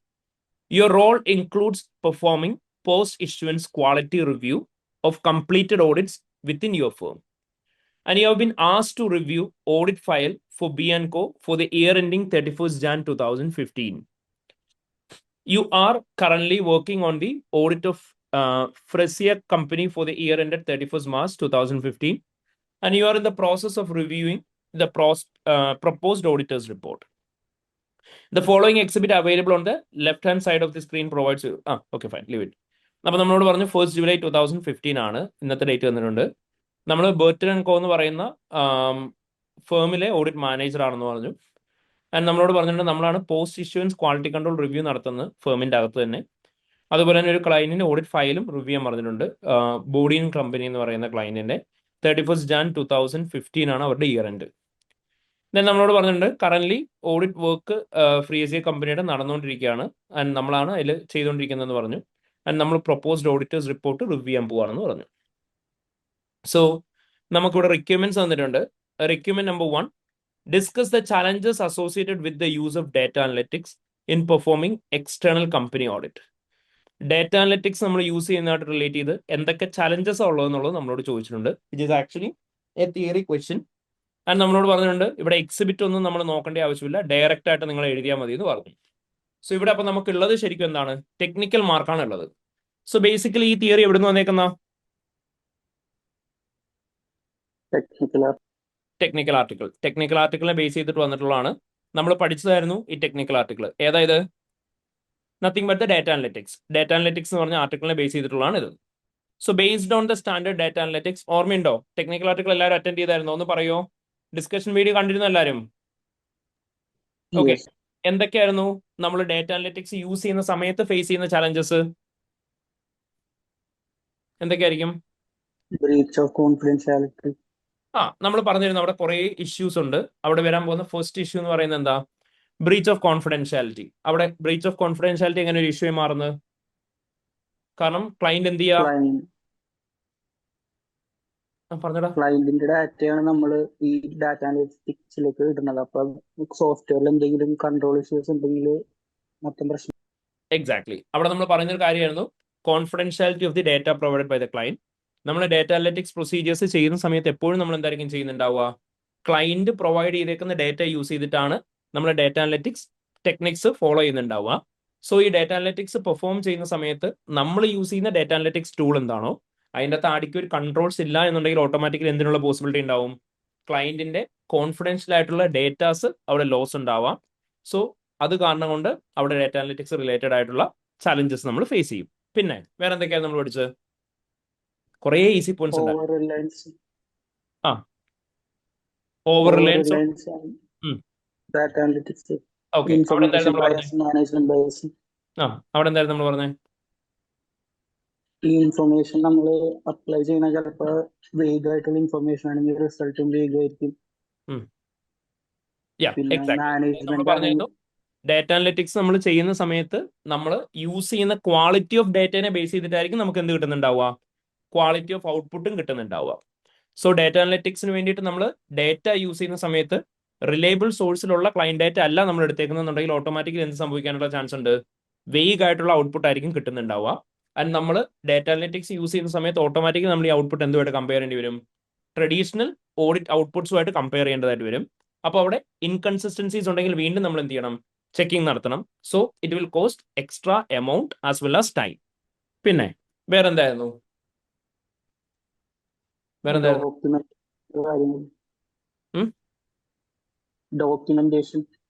Documentation പറഞ്ഞു. എന്തായിരുന്നു? ഡോക്യുമെന്റേഷൻ നമ്മൾ സാധാരണ ചെയ്യണ മാതിരി തന്നെ ചെയ്യണം. പക്ഷെ അവര് ചിലപ്പോ അത് യൂസ് ചെയ്യുന്ന കാര്യങ്ങളൊന്നും പറഞ്ഞിട്ടുണ്ടാവില്ല ചിലപ്പോ. ഓക്കെ. അപ്പൊ എന്ത് പറ്റും? ഇപ്പൊ ഓഡിറ്റ് ഫയൽ ചിലപ്പോ ഇൻഅപ്രോപ്രിയേറ്റ് ആയിട്ടുള്ള കൺക്ലൂഷൻസ് റീച്ച് ചെയ്യാനുള്ള ചാൻസ് ഉണ്ട്. Okay, fine. ഓക്കെ, നമ്മളിങ്ങനെ ആയിരിക്കും പറയാം. ആസ് പെർ ISA 230 നമ്മൾ എന്ത് ചെയ്യണം? പ്രോപ്പർ ഡോക്യുമെന്റേഷൻ റിക്വയർമെന്റ്സ് മെയിൻറ്റെയിൻ ചെയ്യേണ്ടതായിട്ട് വരും വർക്കിംഗ് പേപ്പേഴ്സിൻ്റെ അകത്ത്. നമ്മൾ ഡാറ്റ അനലിറ്റിക്സ് പ്രൊസീജിയേഴ്സ് യൂസ് ചെയ്യുന്ന സമയത്ത് തേർഡ് പാർട്ടി സോഫ്റ്റ്വെയർസ് യൂസ് ചെയ്ത് ചെയ്യുന്നതുകൊണ്ട് തന്നെ നമ്മൾ എന്ത് ചെയ്യുന്നുണ്ടാവില്ല? അപ്രോപ്രിയേറ്റ് ആയിട്ടുള്ള ഔട്ട്പുട്ട്സ് ഓരോന്നും ഡോക്യുമെന്റ് ചെയ്ത് പോകുന്നുണ്ടാവില്ല. സോ ഇൻ കേസ് എങ്ങാനും നമ്മൾ ഫോം ചെയ്യുന്ന സമയത്ത്, ഒപ്പീനിയൻ ഫോം ചെയ്യുന്ന സമയത്ത് അപ്രോപ്രിയേറ്റ് ആയിട്ടുള്ള എവിഡൻസസ് ഡാറ്റ അനലിറ്റിക്സ് ടൂൾസിനെ ബേസ് ചെയ്ത് ഒപ്റ്റൈൻ ചെയ്തിട്ടില്ല എന്നുണ്ടെങ്കിൽ ഓട്ടോമാറ്റിക്കലി എന്ത് സംഭവിക്കും? ഇൻകറക്റ്റ് ആയിട്ടുള്ള കൺക്ലൂഷൻ ആയിരിക്കും റീച്ച് ചെയ്യുന്നുണ്ടാവുക. പിന്നെ ഭയങ്കര സിമ്പിൾ ആയിട്ടുള്ള കുറെ പോയിന്റ്സ് ഉണ്ട്. അതൊക്കെ പറഞ്ഞു കഴിഞ്ഞാൽ എല്ലാവരും ഒന്ന് ബേസിക് ആയിട്ടുള്ള വേറെ എന്താ വരിക? ഡാറ്റ അനലിറ്റിക്സ് ഓഡിറ്റിൽ യൂസ് ചെയ്യുന്ന ചാലഞ്ച് എന്താ? മെയിൻ ചാലഞ്ച് എന്താ? Most simple and basic challenge ഇതുവരെ പറഞ്ഞിട്ടില്ല. എന്താ? Technical knowledge for the audit team members വേണ്ടേ? അല്ലേ? അതായത് ഓഡിറ്റ് ടീമിന്റെ മെമ്പേഴ്സിന് എല്ലാവർക്കും എന്തുണ്ടാവണം? ഡാറ്റ അനലിറ്റിക്സ് ടെക്നിക്സ് യൂസ് ചെയ്യാനായിട്ടുള്ള എക്സ്പെർട്ടൈസ് ഉണ്ടാവണം. സോ ഇൻ കേസ് എങ്ങാനും ഓഡിറ്റ് ടീം മെമ്പേഴ്സിന് ഡാറ്റ അനലിറ്റിക്സ് ടൂൾസ് യൂസ് ചെയ്യാനുള്ള എക്സ്പെർട്ടൈസ് ഇല്ല എന്നുണ്ടെങ്കിൽ എന്ത് സംഭവിക്കും? ഇൻഅപ്രോപ്രിയേറ്റ് ആയിട്ടുള്ള രീതിയിലായിരിക്കും അവരത് യൂസ് ചെയ്യുന്നുണ്ടാവുക. So automatically incorrect conclusions reach ചെയ്യും. ബട്ട് ഇൻ കേസ് എങ്ങാനും ഓഡിറ്റ് ഫേമിന് എക്സ്പെർട്ടൈസ് ക്ലയന്റിന് ഉണ്ടാവാൻ വേണ്ടിയിട്ട് ട്രെയിനിങ് കൊടുക്കേണ്ടി വന്നു കഴിഞ്ഞാൽ അവിടെ എന്താവും? സിഗ്നിഫിക്കൻറ്റ് കോസ്റ്റ് ഓഡിറ്റിന് ഇൻക്രീസ് ആവും due to the training requirements for the audit team members. പിന്നെ മോസ്റ്റ് ഇമ്പോർട്ടൻ്റ്ലി വേറെ സിമ്പിൾ പോയിന്റ് ഉണ്ടായിരുന്നു. എന്തായിരുന്നു? ക്ലയന്റ് എല്ലാവരും ഡാറ്റ അനലിറ്റിക്സ് ടൂൾസ് യൂസ് ചെയ്യാനായിട്ട് ഓഡിറ്ററിനെ സപ്പോർട്ട് ചെയ്യുമോ? ഇല്ല.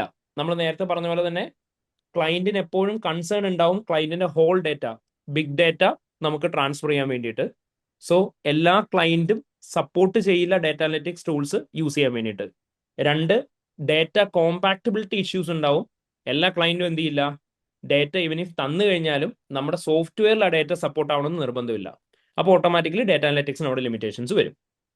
ഇനി ഏറ്റവും ഇമ്പോർട്ടൻ്റ് ആയിട്ട് നമ്മൾ പറഞ്ഞായിരുന്നു possibility of having expectation gap. അവിടെ നമ്മൾ പറഞ്ഞ എന്തായിരുന്നു?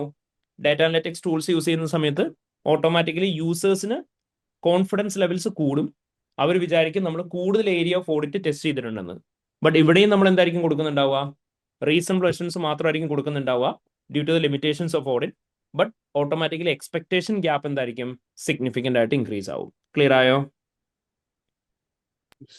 ഓക്കെ. അപ്പം ഇത് ബ്രീഫ് ആയിട്ട് എഴുതിയാൽ മതി. അപ്പൊ ഇങ്ങനെ ഷോർട്ട് പോയിന്റ്സ് ആയിട്ട് എഴുതുന്നുണ്ടെങ്കിൽ മാക്സിമം 6 പോയിന്റ്സ്, ഡീറ്റെയിൽഡ് ആയിട്ടാണ് എഴുതുന്നതെങ്കിൽ ഒരു 4 പോയിന്റ്സ്. കാരണം മാക്സിമം നമുക്ക് എത്ര മാർക്കേ വരുള്ളൂ? 6 മാർക്സേ വരുള്ളൂ അവിടുന്ന്. അപ്പൊ എല്ലാവരും ആ ടെക്നിക്കൽ ആർട്ടിക്കിൾ വായിച്ചു നോക്കണം കേട്ടോ. എന്നിട്ട് ഓൺ വേർഡ്സ് എഴുതിയാൽ മതി. ക്ലിയർ അല്ലേ? വായിക്കണം എന്നില്ല, നമ്മൾ പറഞ്ഞതുപോലെ നമ്മുടെ വീഡിയോ ലെക്ചർ അറ്റൻഡ് ചെയ്താൽ മതി. ക്ലിയർ അല്ലേ?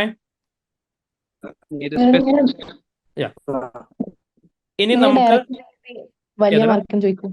ഏതാ ഡയറക്റ്റ് തിയറീസ് ഒക്കെ വലിയ മാർക്കും ചോദിക്കുമോ? മാക്സിമം അപ് ടു 6 മാർക്സ് ആണ്. ആൻഡ് ദാറ്റ് ടു അത് ചോദിക്കണം എന്ന് യാതൊരു നിർബന്ധമില്ല. ഓക്കെ. ചോദിച്ചാൽ അപ് ടു 6 മാർക്സിനാണ്. ആൻഡ് നോർമലി ചോദിച്ചു കഴിഞ്ഞാലും അത് വരാൻ പോകുന്ന എന്തിനാണ്? ടെക്നിക്കൽ ആർട്ടിക്കിൾ, കറണ്ട് ഇഷ്യൂസിന്റെ ഏരിയ എന്നാണ്. അതിനാണ് നമ്മൾ അത്രയും ഡീറ്റെയിൽ ആയിട്ട് അതെല്ലാം ഡിസ്കസ് ചെയ്തത്. അപ്പോൾ അതുകൊണ്ട് അതൊന്ന് നോക്കി വെക്കാം കേട്ടോ. ഓക്കെ. പിന്നെ ഏറ്റവും കൂടുതൽ ഇപ്പോൾ ചോദിക്കാൻ പോസിബിലിറ്റി ഉള്ള ഒരു ഏരിയ എന്ന് പറയുന്നത് ഏതായിരിക്കും? സസ്റ്റൈനബിലിറ്റി റിപ്പോർട്ടിങ്ങിന്റെ ഏരിയ എന്നായിരിക്കും. അപ്പോൾ ആ സസ്റ്റൈനബിലിറ്റി റിപ്പോർട്ടിങ്ങിന്റെ ഏരിയ നല്ല രീതിയിൽ നോക്കി വെക്കുക. ഓക്കെ. സസ്റ്റൈനബിലിറ്റി റിപ്പോർട്ടിന് നമ്മൾ ചാപ്റ്റർ പ്ലസ് ആർട്ടിക്കിളിന്റെ ഏരിയ നോക്കിയില്ലേ? ആ ഏരിയ കേട്ടോ. ഓക്കെ. അതുപോലെ തന്നെ നിങ്ങൾ SBRന്റെ അകത്തു നിന്നാണെങ്കിലും S1 S2 സ്റ്റാൻഡേർഡ്സ് ഒക്കെ ജസ്റ്റ് ഒന്ന് നോക്കി വെക്കുക. Okay. Evaluate the quality management, ethical and professional issues raised by your review of the audit of Boring company and recommend the appropriate actions to be taken by the Burton and Co. Using the information in Exhibit 2 in relation to Frisia company. അപ്പോൾ നമ്മളോട് പറഞ്ഞിട്ടുണ്ട് quality management, ethical and professional issues എന്തെങ്കിലും ഉണ്ടെങ്കിൽ consider ചെയ്യാൻ പറഞ്ഞു. And അതിന് വേണ്ടിയിട്ട് എന്തൊക്കെയാണ് ആക്ഷൻസ് എടുക്കേണ്ടതെന്നുള്ളതും ചോദിച്ചിട്ടുണ്ട്. So we will just go through the exhibit number 2. Sorry, exhibit number ഏതായിരുന്നു? 1 അല്ലേ? എക്സിബിറ്റ് നമ്പർ 1 ആണ്. സോറി, എക്സിബിറ്റ് നമ്പർ 1 ആണ് ഇതിനെ ബേസ് ചെയ്തിട്ടായത്. So exhibit number 1, post issuance review of Boring PLC. B company is a listed company which provides IT services and it's a new client of Burton and Co. You have been identified the following matters in your post-issuance review of the audit of Boring company for the year ended 31st Jan 2015. Auditor's report was signed on 31st May 2015. The use of automated tools and technique, data analytics during the audit. B company's audit committee was supportive of use of Burton and Company's data analytics software during the audit. The audit plan stated that Burton and Co. would utilize firms' data analytics softwares to carry out testing over the completeness and accuracy of the boarding company's revenue. While reviewing the audit file, you notice that lot of working papers in relation to the procedures performed on revenue comprises only a printout from the data analytics software with the written conclusion appears reasonable at the bottom of each page. The audit assistant told you that neither they or the audit supervisor really understand what the firm's data analytics software does, but they followed directions in the instructions manual for audit testing and put results on the file as evidence. നമ്മളോട് എന്തൊക്കെയാ പറഞ്ഞേക്കുന്നത്? Simple scenario ആണ്. നമ്മളോട് പറഞ്ഞു ഈ boarding company എന്ന് പറയുന്ന ഒരു ലിസ്റ്റഡ് കമ്പനിയാണ്, ദാറ്റ് ടു നമ്മുടെ ന്യൂ ഓഡിറ്റ് ക്ലയന്റ് ആണ്. ആൻഡ് നമ്മളോട് പറഞ്ഞിട്ടുണ്ട് നമ്മൾ പോസ്റ്റ് ഇഷ്യൂൻസ് റിവ്യൂവിന്റെ സമയത്ത് കുറേ മാറ്റേഴ്സ് ഐഡന്റിഫൈ ചെയ്തു എന്ന് പറഞ്ഞു. ആൻഡ് അവർ നമ്മളോട് പറഞ്ഞു ഇയറിന്റെ ക്ലയന്റിന് 31st Jan ആയിരുന്നു, അവർ ഒരു 5 months കഴിഞ്ഞ് 31st May അവർ ഓഡിറ്റ് കൺക്ലൂഡ് ചെയ്തു എന്ന് പറഞ്ഞു, 4 months കഴിഞ്ഞ്. ദെൻ നമ്മളോട് പറഞ്ഞിട്ടുണ്ട് അവർ ഡാറ്റ അനലിറ്റിക്സ് സോഫ്റ്റ്വെയർ യൂസ് ചെയ്തിട്ടുണ്ട്. ആൻഡ് ബി എന്ന് പറയുന്ന ക്ലയന്റിന്റെ ഓഡിറ്റ് കമ്മിറ്റി ഭയങ്കര സപ്പോർട്ടീവ് ആയിരുന്നു നമ്മൾ ഡാറ്റ അനലിറ്റിക്സ് യൂസ് ചെയ്യുന്നതിൽ. ആൻഡ് ഓഡിറ്റ് പ്ലാനിൻ്റെ അത് കൃത്യമായിട്ട് പറഞ്ഞിട്ടുണ്ടായിരുന്നു ഡാറ്റ അനലിറ്റിക്സ് സോഫ്റ്റ്വെയർ യൂസ് ചെയ്തിട്ടായിരിക്കും റവന്യൂവിന്റെ കംപ്ലീറ്റ്നെസ്സും ആക്യുറസിയും ചെക്ക് ചെയ്യുന്നതെന്ന് പറഞ്ഞിട്ടുണ്ടായിരുന്നു. പക്ഷേ നമ്മൾ ഓഡിറ്റ് ഫയൽ റിവ്യൂ ചെയ്ത സമയത്ത് കാണുന്നത് എന്താ? ഓഡിറ്റ് പ്രൊസീജിയേഴ്സ് ഒന്നും തന്നെ ഈ പറയുന്ന റവന്യൂ ആയിട്ട് റിലേറ്റ് ചെയ്തിട്ട് ചെയ്തിട്ടില്ല. പകരം ഇവർ കുറച്ച് എന്തൊക്കെയോ സോഫ്റ്റ്വെയർ യൂസ് ചെയ്തിട്ട് കുറച്ച് പ്രിന്റ് ഔട്ട്സും കാര്യങ്ങളും എടുത്തിരുന്നു. അതിൻ്റെ അടിയിൽ അപ്പിയേഴ്സ് റീസണബിൾ എന്ന് പറഞ്ഞ് ചുമ്മാ പേപ്പറിൽ പെന്നുകൊണ്ട് എഴുതി വെച്ചിട്ട് മാത്രമാണ് ഉള്ളത്. ദെൻ ഓഡിറ്റ് അസിസ്റ്റന്റ് നമ്മുടെ അടുത്ത് പറഞ്ഞു ഓഡിറ്റ് സൂപ്പർവൈസർ എന്ത് ചെയ്തിട്ടില്ല, ഓഡിറ്റ് സൂപ്പർവൈസറിനോ അല്ലെങ്കിൽ ഈ അസിസ്റ്റന്റുമാർക്ക് ആർക്കോ ഈ ഡാറ്റ അനലിറ്റിക്സ് സോഫ്റ്റ്വെയറിനെ കുറിച്ച് വലിയ ഐഡിയ കിട്ടിയിട്ടില്ല. അവർ ജസ്റ്റ് എന്ത് ചെയ്തിട്ടുള്ളൂ, ഈ ഓഡിറ്റ് ടെസ്റ്റിങ്ങിന്റെ മാനുവൽ വായിച്ച് നോക്കിയിട്ട് അത് നോക്കിയിട്ട് ചെയ്തേ ഉള്ളൂ. അതിന്റെ റിസൾട്ട്സ് എന്തൊക്കെയോ കിട്ടി, അതൊക്കെ അവർ ചുമ്മാ എവിഡൻസ് ആയിട്ട് ഫയൽ ചെയ്ത് വെച്ചതേ ഉള്ളൂ. Okay, keep that in mind. Then engagement quality control review. As boarding company is a listed client, engagement quality control review occurred before the audit reports were signed. The engagement quality control reviewer has raised concerns that insufficient evidence has been obtained and documented in relation to the opening balance and comparatives. They have recommended that the audit report was not signed until further procedure had been performed in this area. During the additional post-issuance review, you noted that the only evidence obtained with respect to the opening balance was to agree them to the prior year financial statement and to confirm that the previous auditor was a firm of chartered certified accountants.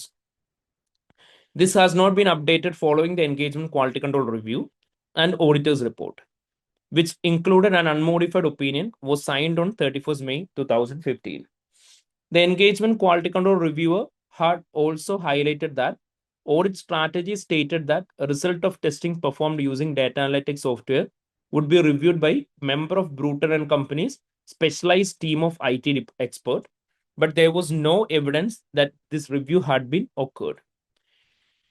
You have since worked with the audit team to assure yourself that the financial statements do not contain material misstatement in relation to the opening balances and revenue.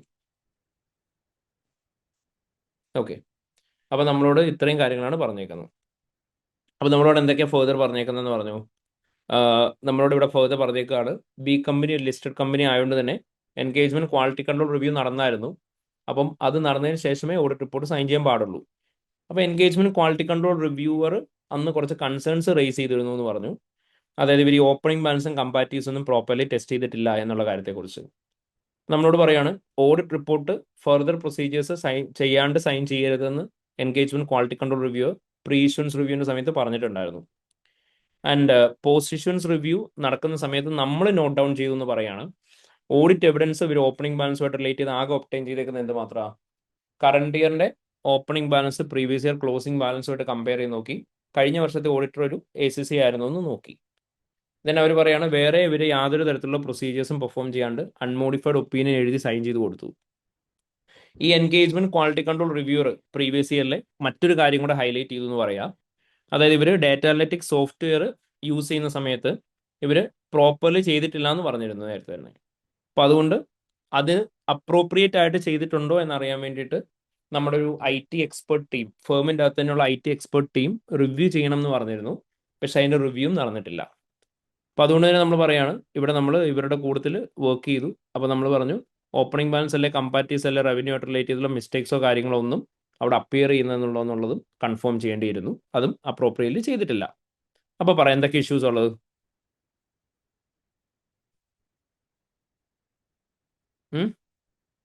എന്തൊക്കെ issues ഉള്ളത്? ഇത്രയാണ് background information. നിങ്ങൾക്ക് നിങ്ങളെക്കുറിച്ച് തന്നെ കുറേ കാര്യങ്ങൾ പറഞ്ഞു തന്നു.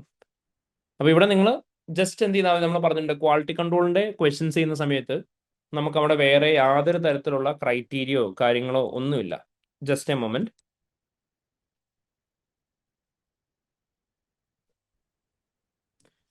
ഓക്കെ, നോക്കേ, ഇവിടെ നമ്മളോട് പാർട്ട് ബി നമ്മളോട് എങ്ങനെ അവർ യൂസ് ചെയ്യാൻ പറഞ്ഞേക്കുന്നത് നോക്കി. As you draft the answers to part B, ensure that you read the scenario fully. Note that data analytics tools is owned by the audit firm and not the client. Focus on the discussion of how its overviews can undermine evidence gathering. Ensure that address the recommendation aspect and suggesting appropriate remedial actions for the issue, such as inadequate supervision, documentation of changes to the audit strategy. അപ്പം നിങ്ങളോട് പറഞ്ഞിട്ടുണ്ട് ഇവിടെ part ബിയുടെ answers എഴുതുന്ന സമയത്ത് നമ്മൾ എന്താ ചെയ്യേണ്ടേ? ഇവിടെ നമ്മൾ സിനാരിയോ കെയർഫുള്ളി വായിക്കുക. എന്നിട്ട് നമ്മൾ നോക്കണം ഇവിടെ ഓവർവ്യൂസ് ഓഫ് ഓഡിറ്റ് ടൂൾസ് ഇവർ യൂസ് ചെയ്തേക്കുന്നതുകൊണ്ട് എന്തൊക്കെയാണ് ഓഡിറ്റ് എവിഡൻസ് ഒബ്റ്റെയിൻ ചെയ്തേക്കുന്നതിൻ്റെ അകത്തുള്ള ഇഷ്യൂസ് എന്നുള്ളത്. അതിനെക്കുറിച്ച് നമുക്ക് എന്തൊക്കെയാണ് റെക്കമെൻഡേഷനും റെമഡിയൽ ആക്ഷൻസും കൊടുക്കാനായിട്ടുള്ളത്, സൂപ്പർവിഷനോ കാര്യങ്ങളൊന്നും പ്രോപ്പർലി നടക്കാത്തതിനെക്കുറിച്ച് കൊടുക്കാനുള്ളത്, അതേക്കുറിച്ചും പറയാം. So nothing else. അപ്പോൾ പറയും എന്തൊക്കെയാണ് ആസ് ഓഫ് നൗ നമുക്കിവിടെ ഫേസ് ചെയ്യുന്ന ഇഷ്യൂസ് ആയിട്ട് ലിസ്റ്റ് ഔട്ട് ചെയ്യാൻ പറ്റുക?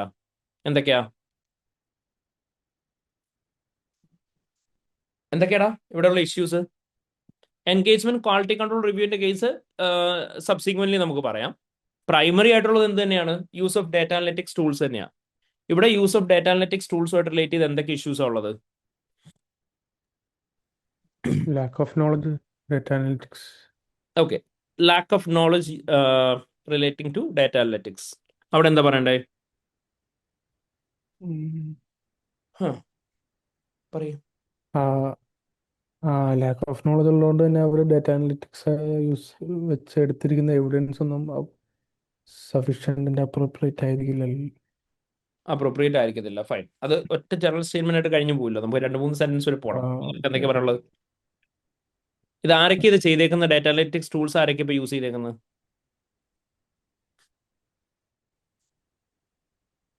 ഇൻഡയറക്ട്ലി അവിടുത്തെ എവിടെ ആണല്ലോ. നമ്മളോട് ആരാ നമ്മളെ അടുത്ത് ഈ കഥ പറഞ്ഞു? ഇവിടുത്തെ ഭാഗം ഓഡിറ്റ് അസിസ്റ്റന്റ് പറയാണ്, എനിക്കും എന്നെ സൂപ്പർവൈസ് ചെയ്യാൻ വന്ന ആൾക്കും ഈ ഡാറ്റ അനലിറ്റിക്സ് സോഫ്റ്റ്വെയറിനെ കുറിച്ച് വലിയ ഐഡിയ ഒന്നും ഉണ്ടായിരുന്നില്ല. അതുകൊണ്ട് തന്നെ അവർ ഇൻസ്ട്രക്ഷൻ മാനുവൽ വായിച്ചിട്ട് ചെയ്യുക ചെയ്ത്, എന്നിട്ട് എവിഡൻസ് ഫയലിൽ നോട്ട് ചെയ്യുക ചെയ്തെന്ന് പറഞ്ഞു. ശരിയല്ലേ? അപ്പൊ അതിൽ നിന്ന് നിങ്ങൾക്ക് എന്ത് പറയാം? ഡാറ്റ അനലിറ്റിക്സ് ടൂൾസ് ഇവിടെ യൂസ് ചെയ്തേക്കുന്ന എന്താണ്? ഹൈലി ഇൻഎക്സ്പീരിയൻസ്ഡ് ആയിട്ടുള്ള ആളുകളാണ്. അപ്പൊ അതുകൊണ്ട് തന്നെ ഓട്ടോമാറ്റിക്കലി അവിടെ എന്തിനുള്ള ഇഷ്യൂസ് ഉണ്ടാവും? Possibility of errors in using data analytics tools will be very high, due to which അവർ സഫീഷ്യന്റ് അപ്രോപ്രിയേറ്റ് എവിഡൻസ് ഒബ്റ്റൈൻ ചെയ്തിട്ടുണ്ടാവില്ല. And even if evidence obtain ചെയ്ത് കഴിഞ്ഞാലും ഈ ഡാറ്റ അനലിറ്റിക്സ് ടൂൾസ് യൂസ് ചെയ്ത് ഒബ്റ്റൈൻ ചെയ്ത എവിഡൻസ് എങ്ങനെയാണ് record ചെയ്യേണ്ടതെന്നുള്ളതിനെ കുറിച്ച് അവർക്ക് പ്രോപ്പർ നോളജ് ഇല്ല. സോ അവർ എന്ത് ചെയ്തിട്ടില്ല? ഓഡിറ്റ് ഡോക്യുമെന്റേഷൻ പ്രോപ്പർലി ചെയ്തിട്ടില്ല. സോ അതുകൊണ്ട് തന്നെ സഫീഷ്യന്റ് അപ്രോപ്രിയേറ്റ് എവിഡൻസ് ഇല്ലാതെ ആയിരിക്കും അവർ കൺക്ലൂഷൻ റീച്ച് ചെയ്തിട്ടുണ്ടാവുക, which may result in providing an inappropriate opinion. Clear ആയോ? ഓക്കെ, അപ്പൊ ഫസ്റ്റ് പോയിന്റ് ആയിട്ട് നമ്മൾ എന്ത് പറയാ? ലാക്ക് ഓഫ് കോമ്പീറ്റൻസ് എന്നുള്ള ഹെഡിങ് കൊടുക്കുക. എന്നിട്ട് നിങ്ങൾ പറയാം the data analytics procedures are being perform by the audit assistant and reviewed by the audit supervisors, but the audit assistant has already informed us that they lack knowledge in data analytics software and they have just followed the instructions provided in the manual for audit testing. Therefore, there can be chances that they might not have performed the data analytics procedures appropriately. And in addition to that, even if they have performed the procedures, they have clearly indicated that the results on the file is not appropriately noted.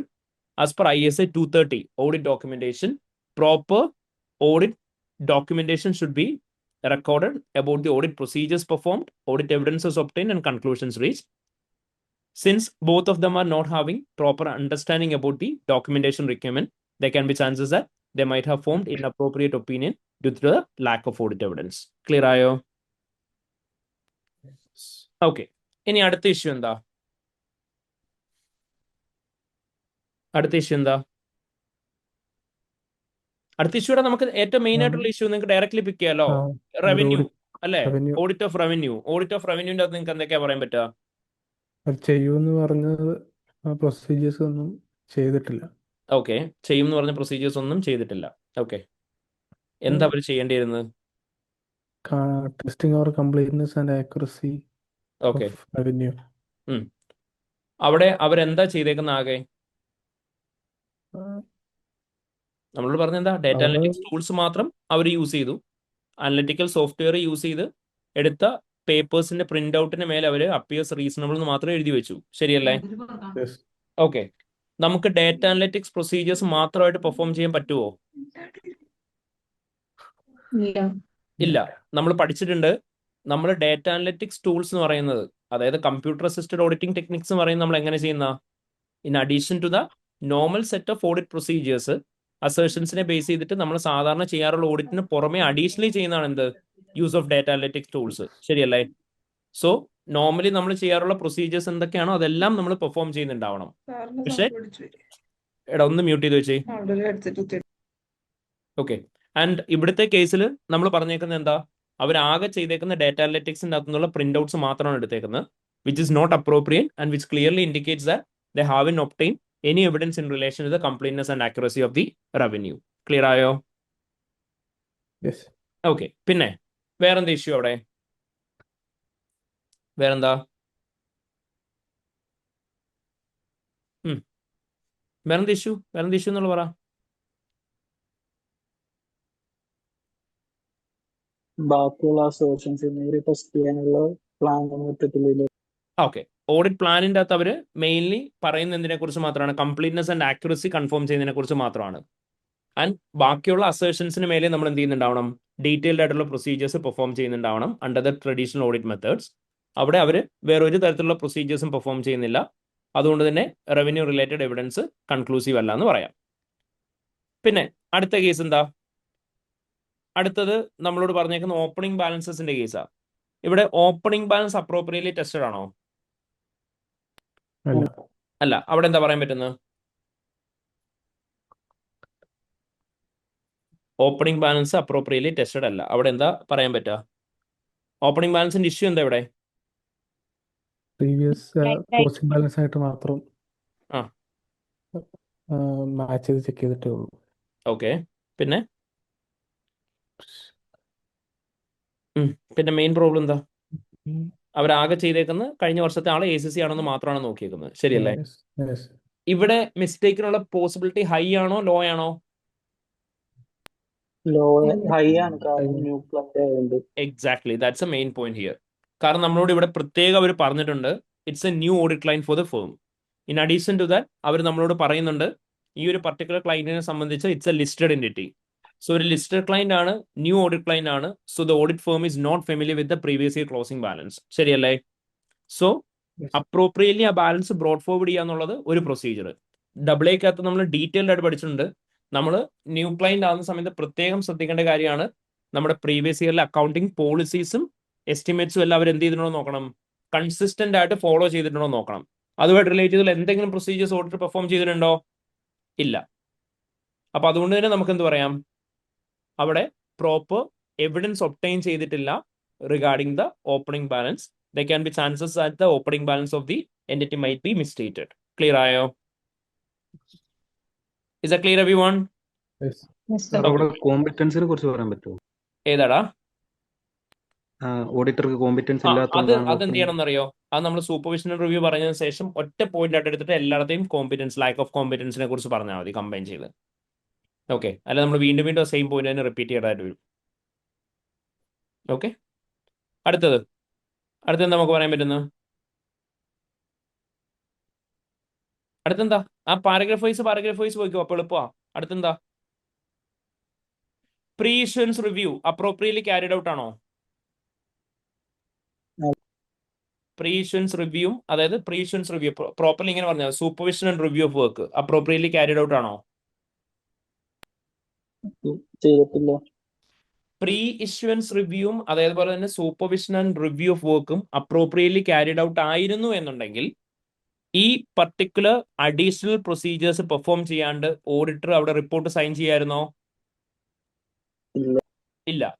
അപ്പോൾ automatically നമുക്ക് പറഞ്ഞൂടെ review of the work appropriately carried out അല്ലാന്ന്.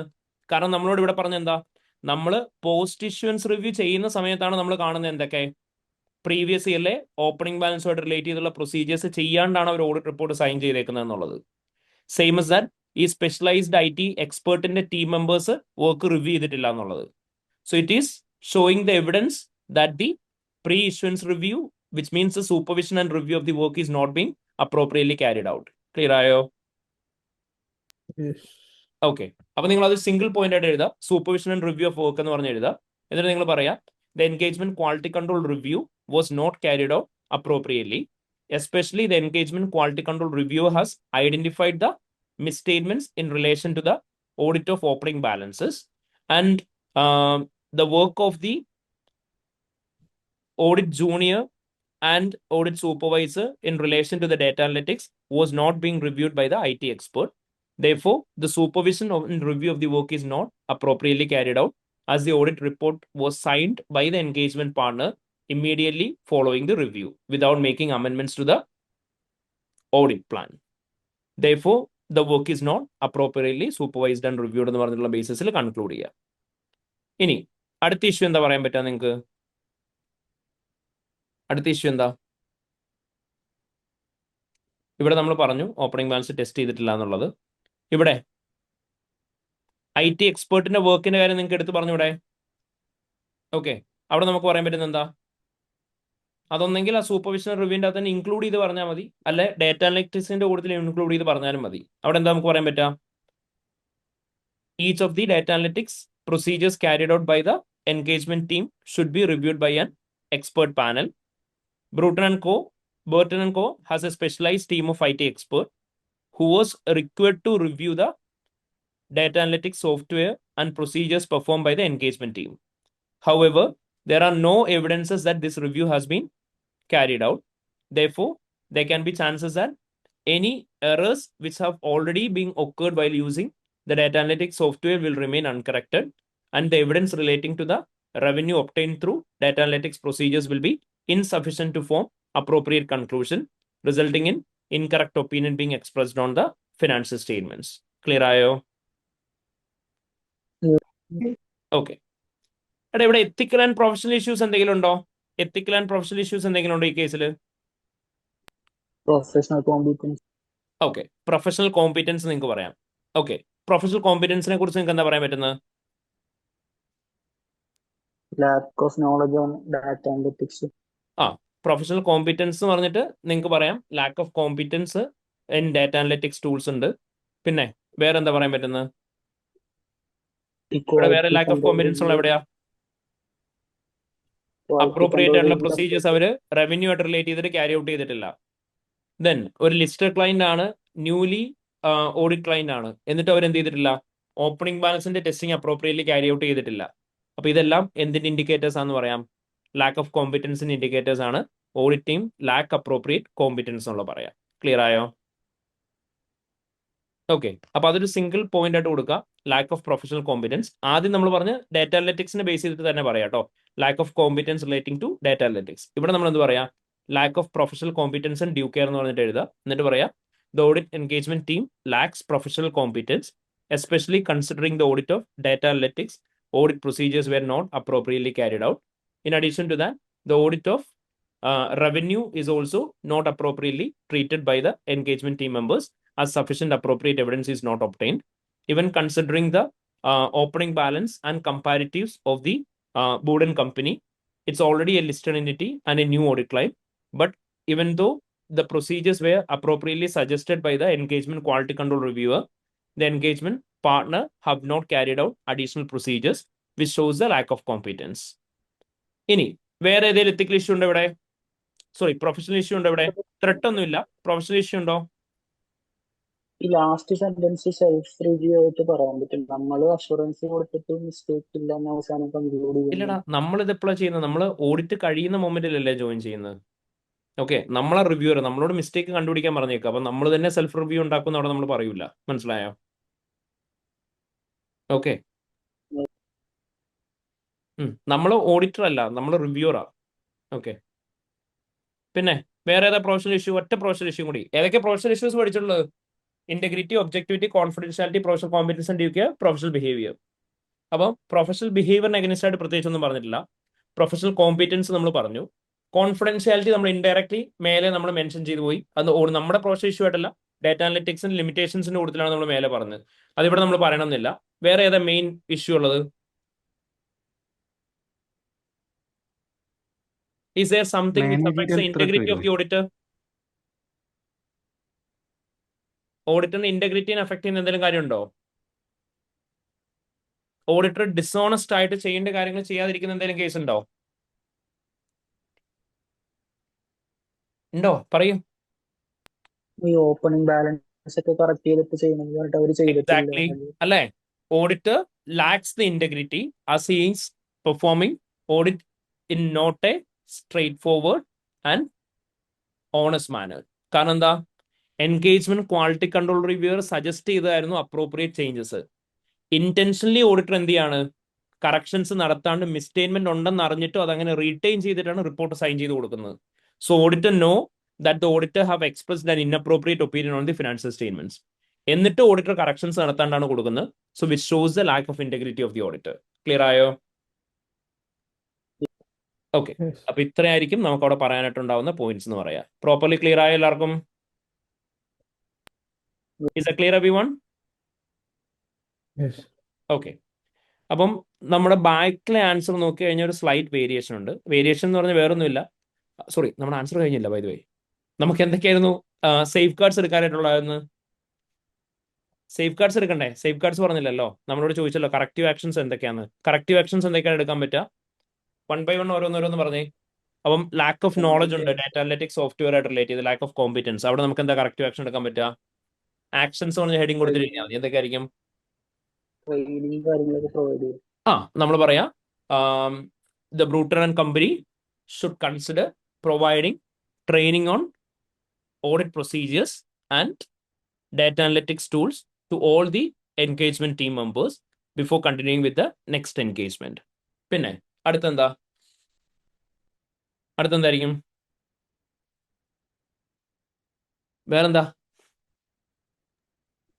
വേറെന്തൊക്കെ നമ്മൾ issue പറഞ്ഞ്? Quality control requirements properly നടന്നിട്ടുണ്ടോ? ഇവിടെ engagement quality reviews properly നടന്നിട്ടുണ്ടോ? ഇല്ല. അപ്പൊ അവിടെ നമുക്ക് എന്താ കൊടുക്കാൻ പറ്റുക? അവിടെ നമുക്ക് എടുക്കാൻ പറ്റുന്ന സ്റ്റെപ്പ് എന്തായിരിക്കും? എക്സ്പേർട്ടിനെ കൊണ്ട് എക്സ്റ്റേണൽ റിവ്യൂ ഇല്ല, അതാണ് നമ്മള്. ഓക്കെ, അപ്പൊ നമ്മൾ അവിടെ എന്തായിരിക്കണം പറയേണ്ടത്? മസ്റ്റ് ആയിട്ടും എൻഗേജ്മെന്റിന്റെ ക്വാളിറ്റി കൺട്രോൾ റിവ്യൂവും അതേപോലെ തന്നെ ക്വാളിറ്റി കൺട്രോൾ റിവ്യൂവിന് ശേഷമുള്ള ഇംപ്ലിമെന്റേഷൻ ഓഫ് കറക്റ്റീവ് ആക്ഷൻസും ഫോളോ അപ്പ് ചെയ്ത് പോകണം എന്ന് പറയാം. ക്ലിയർ ആയോ? അപ്പൊ നമ്മൾ എന്ത് പറയാം? Strict action should be taken on the implementation of suggestions provided by the quality control reviewer, and audit report should be signed only after making all necessary corrections. Clear ആയോ? ഓക്കെ, പിന്നെ അടുത്ത നമ്മൾ പറഞ്ഞ എന്തായിരുന്നു? IT എക്സ്പേർട്ടിന്റെ വർക്ക് ഇവർ use ചെയ്തിട്ടില്ല എന്നല്ലേ പറഞ്ഞത്. അവിടെ നമുക്ക് കൊടുക്കാൻ പറ്റുന്ന കറക്റ്റീവ് ആക്ഷൻ എന്തായിരിക്കണം? നമ്മൾ എന്ത് പറയാ? All data analytics procedures perform by the engagement team members should be subject to review of the specialized team of IT experts in Bruton & Co. Clear ആയോ? Is that clear everyone? Yes. Okay, fine. പിന്നെ അതേപോലെ തന്നെ engagement partner engagement മാനേജറും അതേപോലെ തന്നെ particular person എന്ത് ചെയ്യുന്നു പറഞ്ഞു? Engagement പാർട്ണറും മാനേജറും ആൻഡ് മെയിൻലി പാർട്ണർ ഡിസോണസ്റ്റ് ആയിട്ട് പെരുമാറി എന്ന് പറഞ്ഞു. അയാൾക്ക് എന്തിനെ കുറിച്ചുള്ള ട്രെയിനിങ് കൊടുക്കാനും പറയാം, എത്തിക്സിനെ കുറിച്ചുള്ള ട്രെയിനിങ് കൊടുക്കാനും പറയാം, ജനറൽ ആയിട്ട്. ക്ലിയർ ആയോ? ഓക്കെ, അപ്പം നിങ്ങളുടെ ബാക്കിലെ ആൻസർ നോക്കി കഴിഞ്ഞാൽ അവരെന്താ ചെയ്തേക്കുന്നത് വെച്ചാൽ നമ്മളിപ്പോൾ ഓരോരോ സെപ്പറേറ്റ് പോയിന്റ്സ് ആയിട്ടായിരുന്നു സ്പ്ലിറ്റ് ചെയ്ത് പറഞ്ഞ്. അവരങ്ങനെ ഒരു സ്പ്ലിറ്റ് കൊടുത്തിട്ടില്ല. പകരം അവരെന്ത് ചെയ്തിട്ടുള്ളൂ? ജനറൽ ആയിട്ട് ആദ്യമേ consistency and expectation of data analytics tools എന്ന് പറഞ്ഞിട്ട് എഴുതി. പിന്നെ അവർ യൂസ് ഓഫ് ഇതല്ല, ഇത് ഫസ്റ്റിന്റെ ആൻസർ ആണല്ലോ. സെക്കൻഡ് വൺ, നിങ്ങളോട് അവർ use of data analytics during the audit എന്ന് പറഞ്ഞിട്ട് ആ ഡാറ്റ അനലിറ്റിക്സുമായിട്ട് റിലേറ്റ് ചെയ്തിട്ടുള്ള എല്ലാ പോയിന്റ്സും അവർ കമ്പൈൻ ചെയ്തിട്ട് ഒറ്റയടിക്കാണ് കൊടുത്തത്. എൻഗേജ്മെന്റ് ക്വാളിറ്റി കൺട്രോൾ റിവ്യൂ എന്ന് പറഞ്ഞിട്ട് ബാക്കിയുള്ള എല്ലാ പോയിന്റ്സും അവർ ഒറ്റയടിക്കാണ് കൊടുത്തത്. ഓക്കെ, അപ്പോൾ നിങ്ങൾ എപ്പോഴും ആൻസർ എഴുതിയിട്ട് അത് നോക്കണ്ട. നിങ്ങൾ എന്ത് ചെയ്താൽ മതി, നിങ്ങൾ ഈ ബാക്കിൽ ഈ ആൻസേഴ്സ് നോക്കിയാൽ മതി. അതായത് നമ്മുടെ ആ ബ്രേക്ക് ഡൗൺ നോക്കിയാൽ മതി. അപ്പോൾ അവിടെ നമ്മൾ പറഞ്ഞു ന്യൂ ക്ലയന്റ് ആണ്, ഇൻക്രീസ്ഡ് റിസ്ക് ഉണ്ട്, ലോട്ട് ഓഫ് വർക്ക് ചെയ്യാനുണ്ട്, ഡീറ്റെയിൽഡ് പ്രൊസീജിയേഴ്സ് ചെയ്യണം, അതൊന്നും ചെയ്തിട്ടില്ല. Data analytics audit evidence gather ചെയ്യുന്നതിന് സബ്സ്റ്റിറ്റ്യൂട്ട് അല്ല. ലാക്ക് ഓഫ് ഓഡിറ്റ് എവിഡൻസ് ആണ് റവന്യൂവിന്റെ മേലെ ഉള്ളത്. അസേഷൻസ് എല്ലാം ടെസ്റ്റ് ചെയ്തിട്ടില്ല, പ്രോപ്പർലി ഡോക്യുമെന്റ് ചെയ്തിട്ടില്ല, കോമ്പീറ്റൻസ് ഇല്ല, യൂസ് ഓഫ് എക്സ്പെർട്ട് ഇല്ല. ഇനി എൻഗേജ്മെന്റ് ക്വാളിറ്റി കൺട്രോൾ റിവ്യൂ ആയിട്ട് റിലേറ്റ് ചെയ്തിട്ടുള്ള ഇഷ്യൂസ് എന്തൊക്കെയായിരുന്നു? ക്വാളിറ്റി കൺട്രോൾ പ്രൊസീജിയേഴ്സ് കറക്റ്റ് അല്ല, വർക്ക് സൈൻ ചെയ്തു ഫെർദർ പ്രൊസീജിയേഴ്സ് ചെയ്യുന്നതിന് മുന്നേ. ഇൻസഫിഷ്യന്റ് ആയിട്ടുള്ള വർക്കാണ് ഓപ്പണിംഗ് ബാലൻസിന്റെ മേലെയും കമ്പാറ്റീവ്സിന്റെ മേലെയും ചെയ്തേക്കുന്നത്. എൻഗേജ്മെന്റ് പാർട്ട്ണറിന്റെ ഇന്റഗ്രിറ്റി കറക്റ്റ് അല്ല. കോമ്പീറ്റൻസ് ഓഫ് ദി പാർട്ട്ണറിന്റെ മേലെ നമുക്ക് ഡൗട്ട് ഉണ്ട്, ആൾ പ്രോപ്പർലി ചെയ്തിട്ടില്ല. ഓഡിറ്റ് റിപ്പോർട്ട് ഓഡിറ്റ് കംപ്ലീറ്റ് ചെയ്ത് റിപ്പോർട്ട് സൈൻ ചെയ്യാൻ പാടുള്ളൂ, അതിന് മുന്നേ സൈൻ ചെയ്തു, അതും ഇഷ്യൂ ആണ്. ഇത്രയാണ് നമ്മുടെ ഇഷ്യൂസ്. ആക്ഷൻസ് അവർ പറഞ്ഞേക്കുന്നത് എന്തൊക്കെയാന്ന് നോക്കി. ഓഡിറ്റ് മാനേജറും പാർട്ട്ണറും ചെയ്യുന്ന വർക്ക് എല്ലാം നമ്മൾ ഇനി റിവ്യൂ ചെയ്യണം. ഡാറ്റ അനലിറ്റിക്സിനെ കുറിച്ച് ട്രെയിനിങ് കൊടുക്കണം. ടെക്നിക്കൽ സ്പെഷ്യലിസ്റ്റിനെ എല്ലാ വർക്കിൻ്റെ അകത്ത് യൂസ് ചെയ്യണം. ഓഡിറ്റ് റിപ്പോർട്ടിൻ്റെ അകത്ത് എന്തെങ്കിലും തരത്തിലുള്ള കറക്ഷൻസ് നടത്താനുണ്ടെങ്കിൽ ആ കറക്ഷൻസ് നടത്തിയതിന് ശേഷം മാത്രമേ സൈൻ ചെയ്യിക്കാൻ പാടുള്ളൂ. അതേപോലെ തന്നെ നമ്മൾ ഇൻവെസ്റ്റിഗേഷൻ നടത്തുന്നതിൻ്റെ സ്കെയിൽ കൂട്ടണം.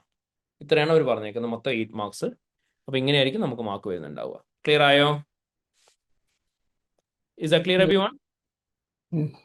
ഓക്കെ, ആൻസർ ചെയ്യുമ്പോൾ 3ആയിട്ട് ബൈഫർക്കേറ്റ് ചെയ്ത് കൊടുത്ത പിന്നെ കറക്റ്റ് ആക്ഷൻസ് അങ്ങനെ പ്രസന്റ് ചെയ്യുന്നതിന് കുഴപ്പമില്ലല്ലോ.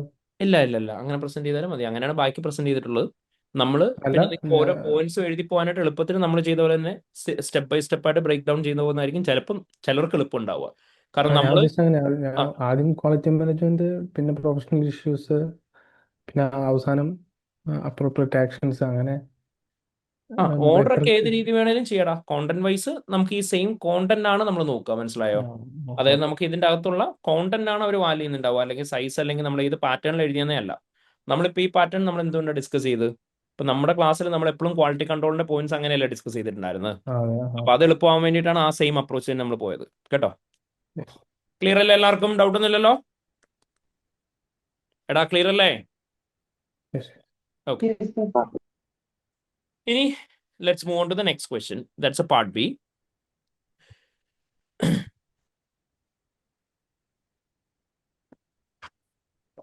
You are also reviewing the proposed auditor's report for Frisia Company, the publisher of printed magazine titles. For the year ended 31st March 2015, Frisia Company is an unlisted entity, and its draft financial statements for the year ended 31st March 2015 report profit before income tax of 54 million, total asset of 970 million. Materiality for the audit was set at 4.85 million, in line with Bruton & Co.'s internal quality procedures. The publication titles, which have been externally acquired by the company, are correctly capitalized as an intangible asset and are not amortized as management considers the title to have indefinite useful life. As required by IAS 36 impairment of asset, an impairment review of each title is performed annually. Revenue from many of the titles has decreased over the last 2 years, mostly due to the increase in free internet publications.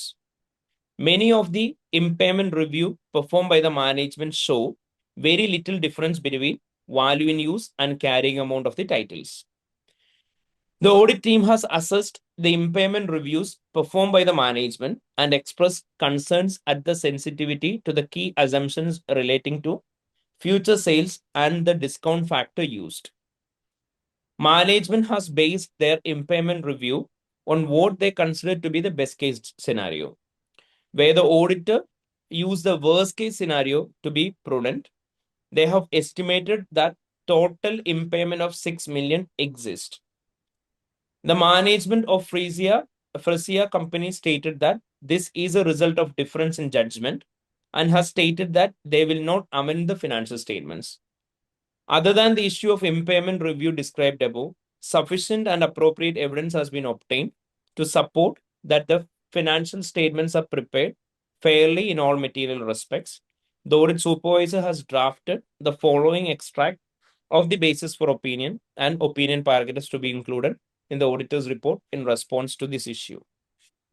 Okay, അപ്പോൾ നമ്മളോട് ഇവിടെ എന്തൊക്കെ പറഞ്ഞേക്കുന്നത്? Simple scenario ആണ്. നമ്മളോട് പറഞ്ഞു നമ്മൾ ഫ്രസിയ company എന്ന് പറയുന്ന ഫേമിന്റെ ഓഡിറ്റ് റിപ്പോർട്ട് ഇവാലുവേറ്റ് ചെയ്യായിരുന്നു. അപ്പം ഇതൊരു പബ്ലിഷർ ഓഫ് പ്രിന്റർ മാഗസിൻ ആണ്. അവരുടെ ഫിഗേഴ്സ് ഒക്കെ തന്നിട്ടുണ്ട്. മെറ്റീരിയാലിറ്റി ത്രെഷോൾഡ് നമുക്ക് തന്നിട്ടുണ്ട് 4.85 ആണെന്നുള്ളത്. ആൻഡ് നമ്മളോട് പറഞ്ഞു ഇവിടെ പബ്ലിക്കേഷൻ ടൈറ്റിൽസ് ഇവർ എക്സ്റ്റേണലി അക്വയർ ചെയ്തു. അത് അവർ ഇൻടാഞ്ചിബിൾ അസറ്റ് ആയിട്ട് കാണിച്ചിട്ടുണ്ട്. അത് അമോർട്ടൈസ് ചെയ്യുന്നില്ല, കാരണം ഇൻഡെഫിനിറ്റ് യൂസ്ഫുൾ ലൈഫ് ആണെന്ന് പറഞ്ഞു. So it's not an issue. നമ്മളോട് പറഞ്ഞ IAS 36 പ്രകാരം ഇംപേയ്മെന്റ് റിവ്യൂ ഒരു കറക്റ്റായിട്ട് നടത്തി പോകുന്നുണ്ട്. കമ്പനിയുടെ റവന്യൂ ഡിക്രീസ് ചെയ്തു എന്ന് പറഞ്ഞു കഴിഞ്ഞ 2 വർഷമായിട്ട് ഇന്റർനെറ്റ് പബ്ലിക്കേഷൻസ് ഒക്കെ വന്നുകൊണ്ട്. പക്ഷെ ഇംപേയ്മെന്റ് റിവ്യൂ നടത്തുമ്പോൾ വാല്യൂ ന്യൂസും ക്യാരിങ് എമൗണ്ടും തമ്മിൽ വലിയ വ്യത്യാസമൊന്നുമില്ല. അതുകൊണ്ട് തന്നെ അവർ ഇംപേയ്മെന്റ് ഒന്നും റെക്കഗ്നൈസ് ചെയ്തിട്ടില്ല. അപ്പോൾ ഓഡിറ്റ് ടീം ഈ ഇംപേയ്മെന്റ് റിവ്യൂ നടത്തിയത് റിവ്യൂ ചെയ്തു. അപ്പോൾ നമുക്ക് മനസ്സിലായി എന്ന് പറയാണ് ഇവർ യൂസ് ചെയ്തേക്കുന്ന കീ അസംഷൻസിൽ കുറച്ച് പ്രശ്നങ്ങളുണ്ട്. ഇവർ യൂസ് ചെയ്യുന്ന ഫ്യൂച്ചർ സെയിൽസും ഡിസ്കൗണ്ട് ഫാക്ടർ ഇവർ യൂസ് ചെയ്തേക്കുന്നതും ഒക്കെ കറക്റ്റ് അല്ല എന്നാണ് ഇവർ പറയുന്നത്. അപ്പം മാനേജ്മെന്റ് കമ്പനിയുടെ ഏറ്റവും ബെസ്റ്റ് കേസ് സിനാരിയോ നടത്തിയിട്ട് ആണ് ഈ പറയുന്ന ഇംപേയ്മെന്റ് റെക്കഗ്നൈസ് ചെയ്തേക്കുന്നത്. പക്ഷെ ഓഡിറ്ററായി നമ്മൾ യൂസ് ചെയ്തേക്കുന്ന ഏറ്റവും വേഴ്സ്റ്റ് കേസ് സിനാരിയോ ആണെന്ന് പറഞ്ഞു.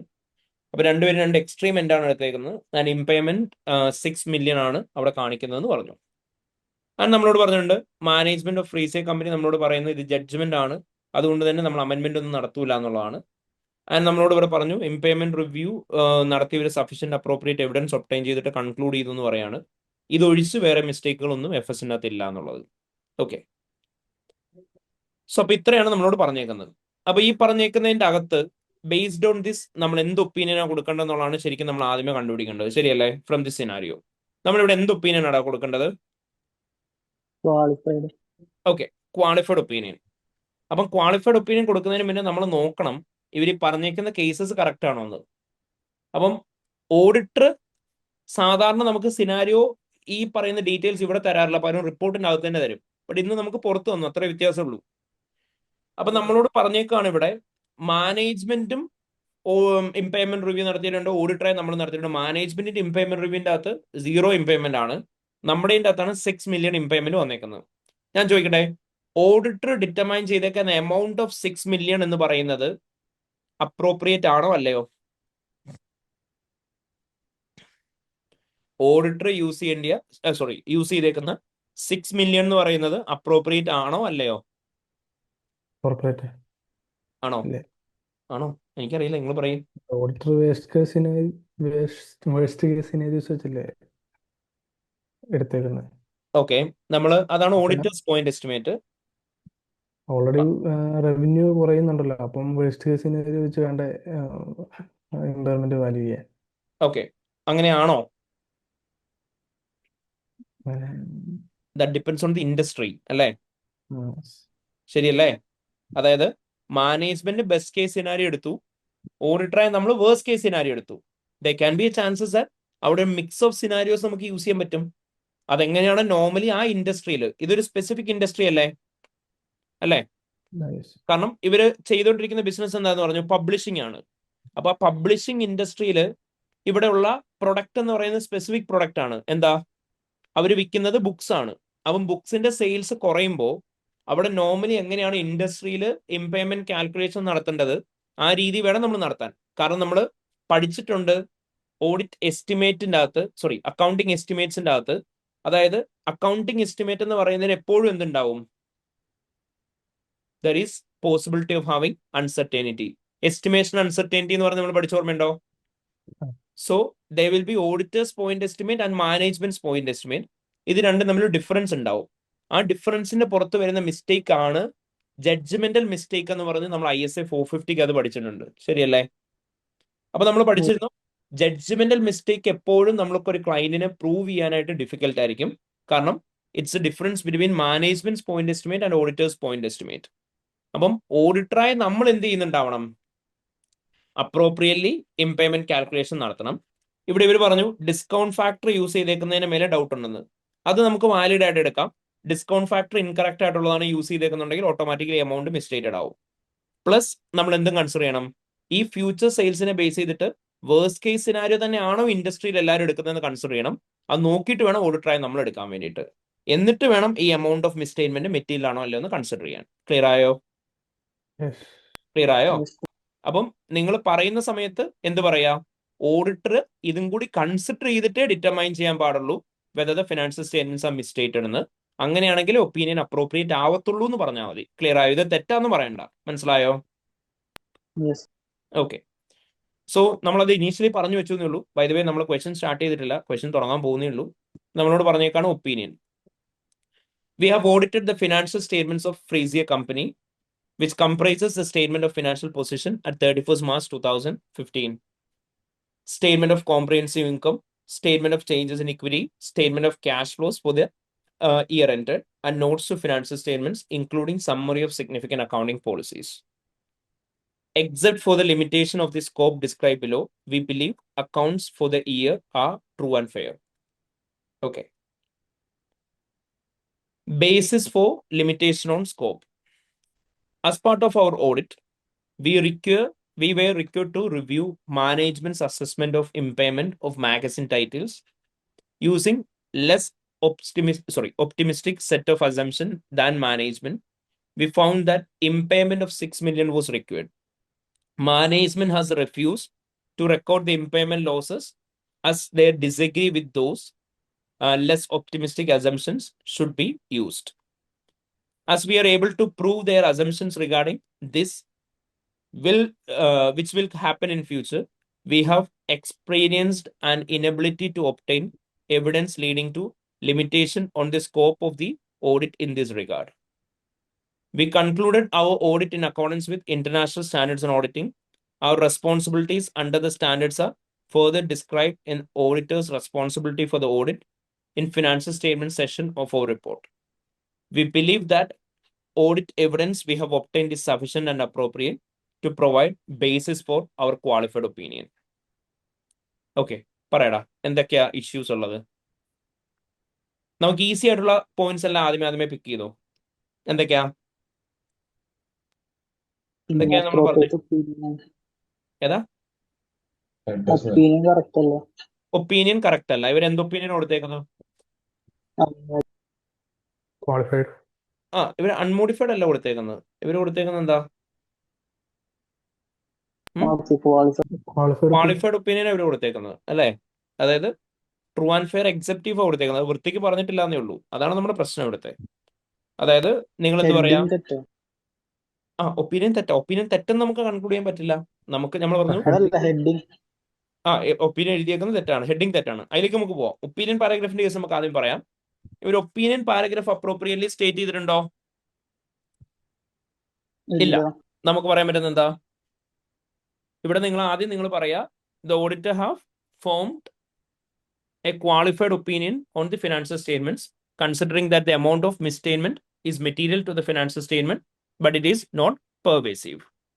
However, when considering the impairment review of the asset, auditor have used the worst case scenario to determine the impairment of 6 million. However, the management have used the discount factor and key assumptions based on future sales considering the best case scenarios. So the auditors should have appropriately considered the industry conditions and the best case scenario which are being used in the industry should be used for the purpose of determining the impairment. Therefore, that might result in another value relating to the misstatement, in which case, in case if that amount is not material, the auditor should not reflect a qualified opinion on the company's financial statements. ഇനി അതിന് follow up ആയിട്ട് തന്നെ പറയാ, even if a qualified opinion is expressed on the financial statements, it should be appropriately expressed in accordance with the requirements of international standards on auditing. A proper heading should be given on opinion, and following the opinion paragraph, appropriate heading should be provided for the basis of opinion paragraph also. ഇനി അവിടെ നമ്മൾ എന്തൊക്കെയാ പറയേണ്ടത്? ഈ ഹെഡിങ്ങും കോണ്ടന്റിനെ കുറിച്ച് ഞാൻ അവിടെ പറയാം. ഒപ്പീനിയൻ പാരഗ്രാഫ് എങ്ങനെ വേർഡ് ചെയ്യേണ്ടത് നമ്മൾ? And basis for opinion paragraph നിങ്ങൾ പറയാ, instead of providing opinion and basis for limitations on the scope, auditor should have appropriately reworded it as qualified opinion and basis for qualified opinion if qualified opinion need to be expressed on the financial statements. In addition to that, proper wording should be expressed while giving the opinion, such as, for example, the financial statement shows a true and fair view, except if the mistakes in relation to dash are appropriately treated in the financial statements. ഇനി നമ്മൾ അവിടെ അടുത്തായിട്ട് എന്താ പറയണ്ടേ? We have audited എന്ന് പറയുന്ന wording ആ അത് ശരിയല്ല. ഓക്കെ, വി ഹാവ് ഓഡിറ്റഡ് എന്ന് പറയുന്ന സ്റ്റേറ്റ്മെന്റ് ശരിയല്ല. കാരണം നമ്മൾ അവിടെ നോർമലി എന്താ പറയാറ്? ഇൻ അവർ ഒപ്പീനിയൻ എന്ന് പറഞ്ഞിട്ടാണ് നമ്മൾ എഴുതി പോകാറുള്ളത്, അല്ലേ? ഓക്കെ, പിന്നെ വേറെ എന്തൊക്കെ അൺപ്രൊഫഷണൽ വേർഡിംഗ് ഉള്ളത്? നമ്മൾ We നേരത്തെ believe ക്വസ്റ്റ്യൻ ചെയ്തിട്ടുള്ളുണ്ട്. ഏതാ വേറെ അൺപ്രൊഫഷണൽ വേർഡിങ്സ് ആയിട്ട് നിങ്ങൾക്ക് എന്തൊക്കെ ഇവിടെ പറയാൻ പറ്റുക? Management has refused to record. Yes, management have refuse to adjust the financial statements എന്നുള്ള പറയാൻ പറ്റുമോ? നമ്മൾ ആഡ് ഗ്രൂപ്പ് എന്ന് പറയുന്ന ക്വസ്റ്റനിൽ പറഞ്ഞായിരുന്നു refusal of management, refusal of a specific person അതൊന്നും ഇൻക്ലൂഡ് ചെയ്യാൻ പാടില്ല. അതൊരു കമ്പനിയുടെ ബോർഡിനെ ടാർഗറ്റ് ചെയ്യുന്ന പോലെയാവും. ജനറൽ ആയിട്ട് ആൻ അൺകറക്റ്റഡ് മിസ്റ്റേറ്റ്മെന്റ് എന്ന് മാത്രമേ പറയാൻ പാടുള്ളൂ. അതിന്റെ ബാക്ക്ഗ്രൗണ്ട് പറയേണ്ടെന്ന് നമ്മൾ പറഞ്ഞിട്ടുണ്ടായിരുന്നു. So that same should be avoided from this report as well. Refusal of management should not be included in a report as it shows a unprofessional wording എന്ന് പറഞ്ഞു പറയാം. ക്ലിയർ ആയോ? ഓക്കെ, പിന്നെ അടുത്ത ഇഷ്യൂ എന്താ? വേറെ ഇഷ്യൂ എന്താ? വേറെ എന്തെങ്കിലും ഇഷ്യൂ ഉണ്ടോ? ബേസിസ് ഫോർ ഈ പാരഗ്രാഫിന്റെ യൂസും കറക്റ്റ് അല്ല. അവര് ISA പ്രകാരമൊക്കെ ഫോളോ ചെയ്തെന്ന് പറയണതൊക്കെല്ലാം അവര് അതറിനകത്ത് പാരഗ്രാഫിലല്ലേ പറയേണ്ടത്? ഏതാടാ? ഈ ഓഡിറ്റിംഗ് സ്റ്റാൻഡേർഡ്സ് പ്രകാരം ചെയ്തേക്കുന്നത് അവരുടെ റെസ്പോൺസിബിലിറ്റിനെ ഒക്കെ പറ്റി പറയണത്. നമ്മൾ എങ്ങനെയായിരുന്നു റിപ്പോർട്ട് കൊടുക്കുന്ന സമയത്ത് കൊടുക്കേണ്ടത്? അവിടെ ആക്ച്വലി മിസ്സിംഗ് ആണുള്ളത്, അല്ലേ? നമ്മൾ ഒപ്പീനിയൻ പറയുന്ന സമയത്ത് നമ്മൾ എങ്ങനെയാണെന്ന് പറയണമെന്ന് പറഞ്ഞിരുന്നത്? അവിടെ മിസ്സിംഗ് അവിടെ ശരിക്കും വന്നേക്കുന്നത്. അവിടെ എന്തൊക്കെയോ പറയേണ്ട കാര്യങ്ങൾ പറഞ്ഞിട്ടില്ല. നമ്മൾ ഒരു റിയൽ ഒപ്പീനിയൻ ഒക്കെ വെച്ച് പഠിച്ച ഓർമ്മയുണ്ടാവും. അവിടെ എന്തൊക്കെയാണ് ഇൻക്ലൂഡ് ചെയ്യേണ്ടത്, ആ ഇൻക്ലൂഡ് ചെയ്യേണ്ട കുറെ ഫാക്ടേഴ്സ് ശരിക്കും ഇൻക്ലൂഡ് ചെയ്തിട്ടില്ല ഇവിടെ. എന്താന്ന് നോക്കിയിട്ട് പറഞ്ഞെന്ന്?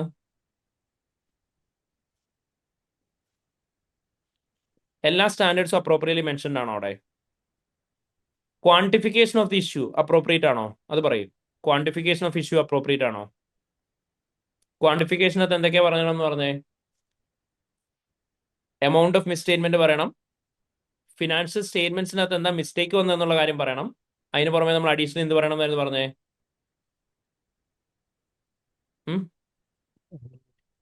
അതിന് പുറമെ എന്ത് പറയണമെന്ന് പറഞ്ഞൊന്ന് ആലോചിച്ച് നോക്കി.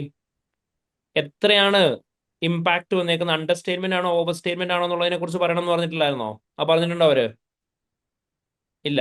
So that's an issue. Quantification of the misstatement is not appropriately carried out. Screen share അല്ലേ? ക്ലിയർ ആണോ? ഇവിടെ കാണുന്നുണ്ടോ? FS ഒരെണ്ണം കാണിച്ചേക്കുന്നത് കാണുന്നുണ്ടോ? ഓക്കെ, ബേസിസ് ഫോർ ഒപ്പീനിയൻ ഒന്ന് വായിച്ചു നോക്കി. ഇവിടെയുള്ള എന്തെങ്കിലും അപ്പുറം ഇല്ലാത്തുണ്ടോ നോക്കി നോക്ക്. ഇതാണ് നമ്മൾ ഡിസ്കസ് ചെയ്ത ആക്ച്വൽ റിപ്പോർട്ട്.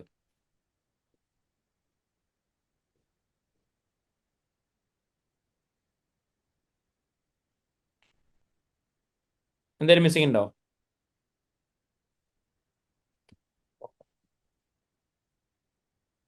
ഉണ്ടോ?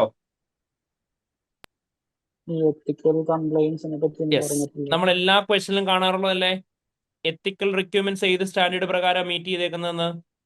ഇവിടെ ഇവര് കംപ്ലൈ ചെയ്തേക്കുന്ന എത്തിക്കൽ സ്റ്റാൻഡേർഡ് ഏതാന്നുള്ള മെൻഷൻ ചെയ്തിട്ടുണ്ടോ? ഉണ്ടോ? ഇല്ല, അവർ അതിനെക്കുറിച്ചേ മെൻഷൻ ചെയ്തിട്ടില്ല. ശരിയല്ലേ? അവർ ബാക്കി എല്ലാ റെസ്പോൺസിബിലിറ്റീസും ഓഡിറ്റേഴ്സ് റെസ്പോൺസിബിലിറ്റിയുടെ ഏരിയയിൽ പറഞ്ഞിട്ടുണ്ടെന്നാ പറഞ്ഞത്. So it is not appropriately mentioned. അപ്പൊ നമുക്ക് അതെന്ത് പറയാം? എത്തിക്കൽ സ്റ്റാൻഡേർഡും എത്തിക്കൽ സ്റ്റാൻഡേർഡിന്റെ റിക്വയർമെന്റ്സ് കംപ്ലൈ ചെയ്തിട്ടുണ്ടോ എന്നുള്ളതും അപ്രോപ്രിയറ്റ്ലി പ്രൊവൈഡ് ചെയ്തിട്ടില്ല. So we can quote it as an issue. Clear ആയോ? Is a clear everyone? Okay, പിന്നെ വേറെ എന്തെങ്കിലും ഇഷ്യൂ ഉണ്ടോ? വേറെ സിമ്പിൾ വേർഡിങ്സിന്റെ ഇഷ്യൂ ഉണ്ട്. നമ്മൾ ആഡ് എ ഗ്രൂപ്പിന്റെ ക്വസ്റ്റിന് ചെയ്ത സെയിം ഇഷ്യൂ. എന്താ നോക്കി?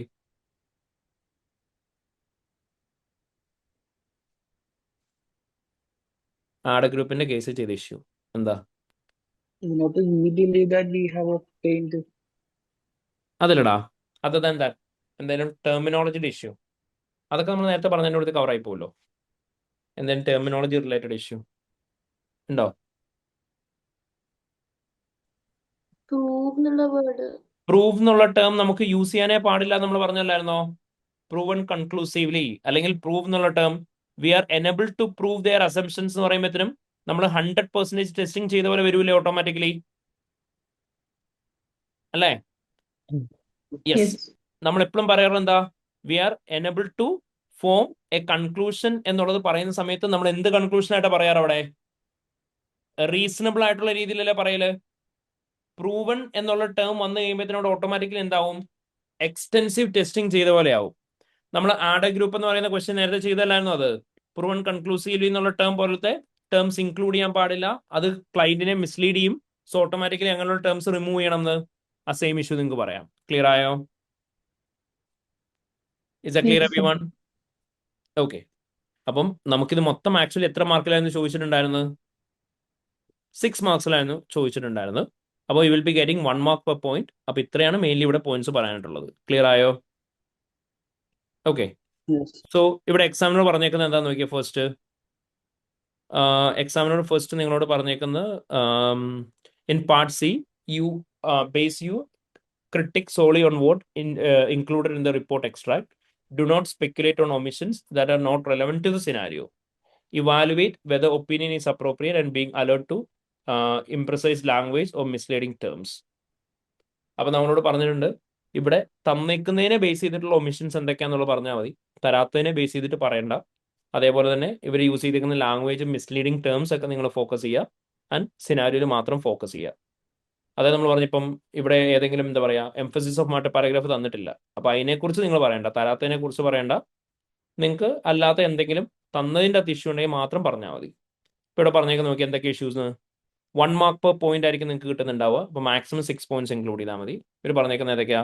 റോങ് ടൈറ്റിൽ ഓഫ് പാരഗ്രാഫ് ആണ്, എത്തിക്കൽ സ്റ്റാൻഡേർഡ്സ് റെഫർ ചെയ്തിട്ടില്ല, അൺപ്രൊഫഷണൽ വേർഡിങ്സിന്റെ എക്സാമ്പിൾസ് പറയുക, പ്രൂവ് എന്നുള്ള ടേം ഇവർ യൂസ് ചെയ്തേക്കുന്ന ഹയർ ലെവൽ ഓഫ് അഷുറൻസ് ആണ് തരുന്നത്, ലാക്ക് ഓഫ് ഡീറ്റെയിൽസ് ഇംപെയർമെന്റുമായിട്ട് റിലേറ്റ് ചെയ്തും അതിന്റെ ഇമ്പാക്റ്റിനെ കുറിച്ചും പറഞ്ഞിട്ടില്ല, ക്വാണ്ടിഫിക്കേഷൻ നടത്തിയിട്ടില്ല, പെർവേസീവ് ആണോ മിസ്റ്റേക്ക് എന്നുള്ളത് ഇവർ പ്രോപ്പർലി കൺക്ലൂഡ് ചെയ്തിട്ടില്ല, ടൈപ്പ് ഓഫ് ക്വാളിഫിക്കേഷൻ ചിലപ്പോൾ തെറ്റായിരിക്കാം, ജഡ്ജ്മെന്റൽ മിസ്റ്റേക്ക് ആണ്, അതുകൊണ്ട് തന്നെ അതും കറക്റ്റ് ആവണമെന്ന് നിർബന്ധമില്ല, ഇത് മെറ്റീരിയൽ ആവണമെന്ന് തന്നെ നിർബന്ധമില്ല.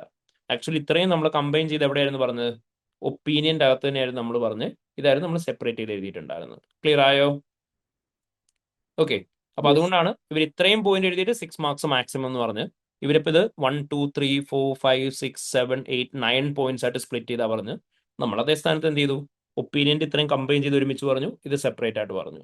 ഇത്രയാണ് ഈ ക്വസ്റ്റിനകത്തുള്ള ഇഷ്യൂസ് എന്ന് പറയാം. ക്ലിയർ ആയോ? ഓക്കെ. Yes, sir.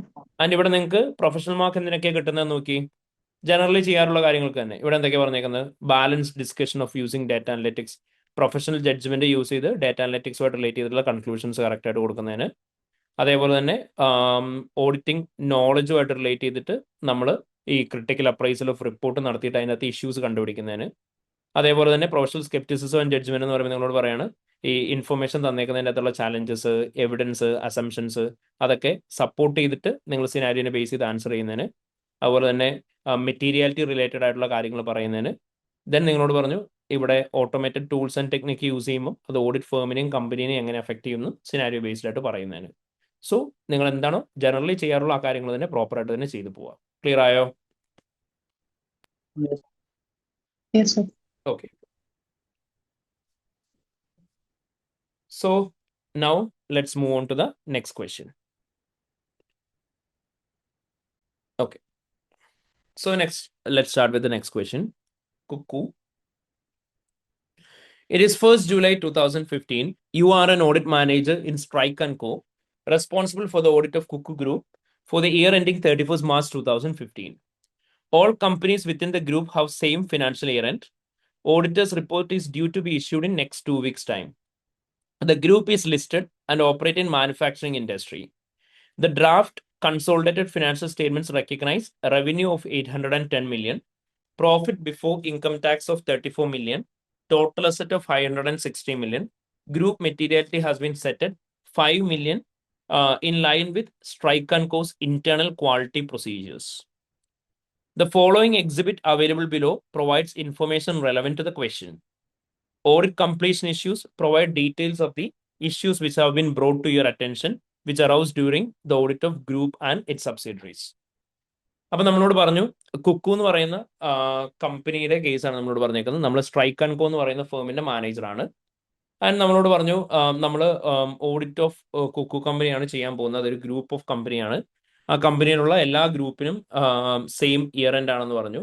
സോറി, ആ ഗ്രൂപ്പിലുള്ള എല്ലാ കമ്പനിക്കും സെയിം ഇയർ എൻഡ് ആണെന്ന് പറഞ്ഞു. 2 വീക്സിലാണ് ഓഡിറ്റ് റിപ്പോർട്ട് ഇഷ്യൂ ചെയ്യാനുള്ളതെന്ന് പറഞ്ഞു.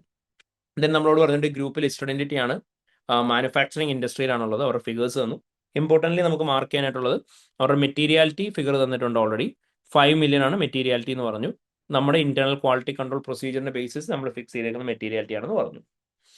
ദെൻ നമുക്ക് ആപ്ലിക്കബിൾ ആയിട്ടുള്ളത് റിക്വയർമെന്റ് നമ്പർ എ ആണ്. ഇവിടെ ശ്രദ്ധിക്കുക, നിങ്ങൾ ഓപ്റ്റ് ചെയ്തേക്കുന്നതിനനുസരിച്ചായിരിക്കും നിങ്ങൾക്ക് വരിക. നമുക്ക് രണ്ടും എഴുതേണ്ട ആവശ്യമില്ല. You guys are not familiar with this.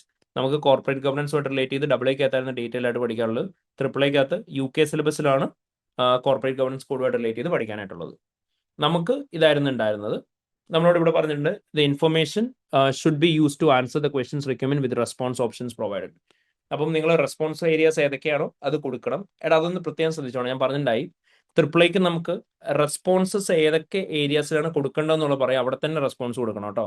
അതായത് ഇപ്പോൾ 50 മാർക്സിന്റെ ക്വസ്റ്റ്യൻ ചെയ്യുമ്പോൾ response A, response B, response C എന്ന് പറഞ്ഞ് കിടപ്പുണ്ടാവും. അപ്പൊ അനലിറ്റിക്കൽ പ്രൊസീജിയേഴ്സിന്റെ ആൻസേഴ്സ് റെസ്പോൺസ് എയിൽ കൊടുക്കാൻ പറഞ്ഞിട്ടുണ്ടാവും. പേ ചിലപ്പോൾ സ്പ്രെഡ്ഷീറ്റ് ആയിരിക്കും. ഇപ്പൊ ഏത് റെസ്പോൺസ് ഏരിയയിലാണ് കൊടുക്കാൻ പറയുന്നത് അതിൻ്റെ തന്നെ ആൻസർ എഴുതണം. ക്ലിയർ ആയോ? ഓക്കെ. Yes. അപ്പൊ ഇവിടെ നമ്മളോട് പറഞ്ഞിട്ടുണ്ട് discuss the group auditors considerations when determining which component group audit work should be performed on.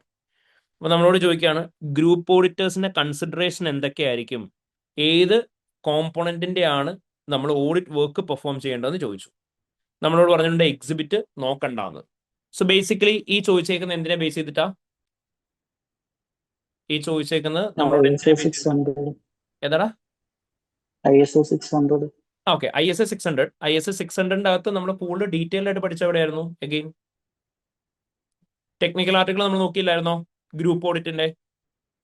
Okay, അവിടെയായിരുന്നു നമ്മൾ പഠിച്ചിട്ടുണ്ടായിരുന്നു. എന്തൊക്കെയാണ് നമ്മൾ പറഞ്ഞിട്ടുണ്ടായിരുന്നത്? ഡിറ്റർമിനേഷൻ ഓഫ് കോമ്പണൻസ്, ഏത് കോമ്പണന്റിന്റെ മേലെ കൂടുതൽ വർക്ക് പെർഫോം ചെയ്യണമെന്നുള്ള എന്തിന്റെ ബേസിസിൽ ഡിറ്റർമൈൻ ചെയ്യാം?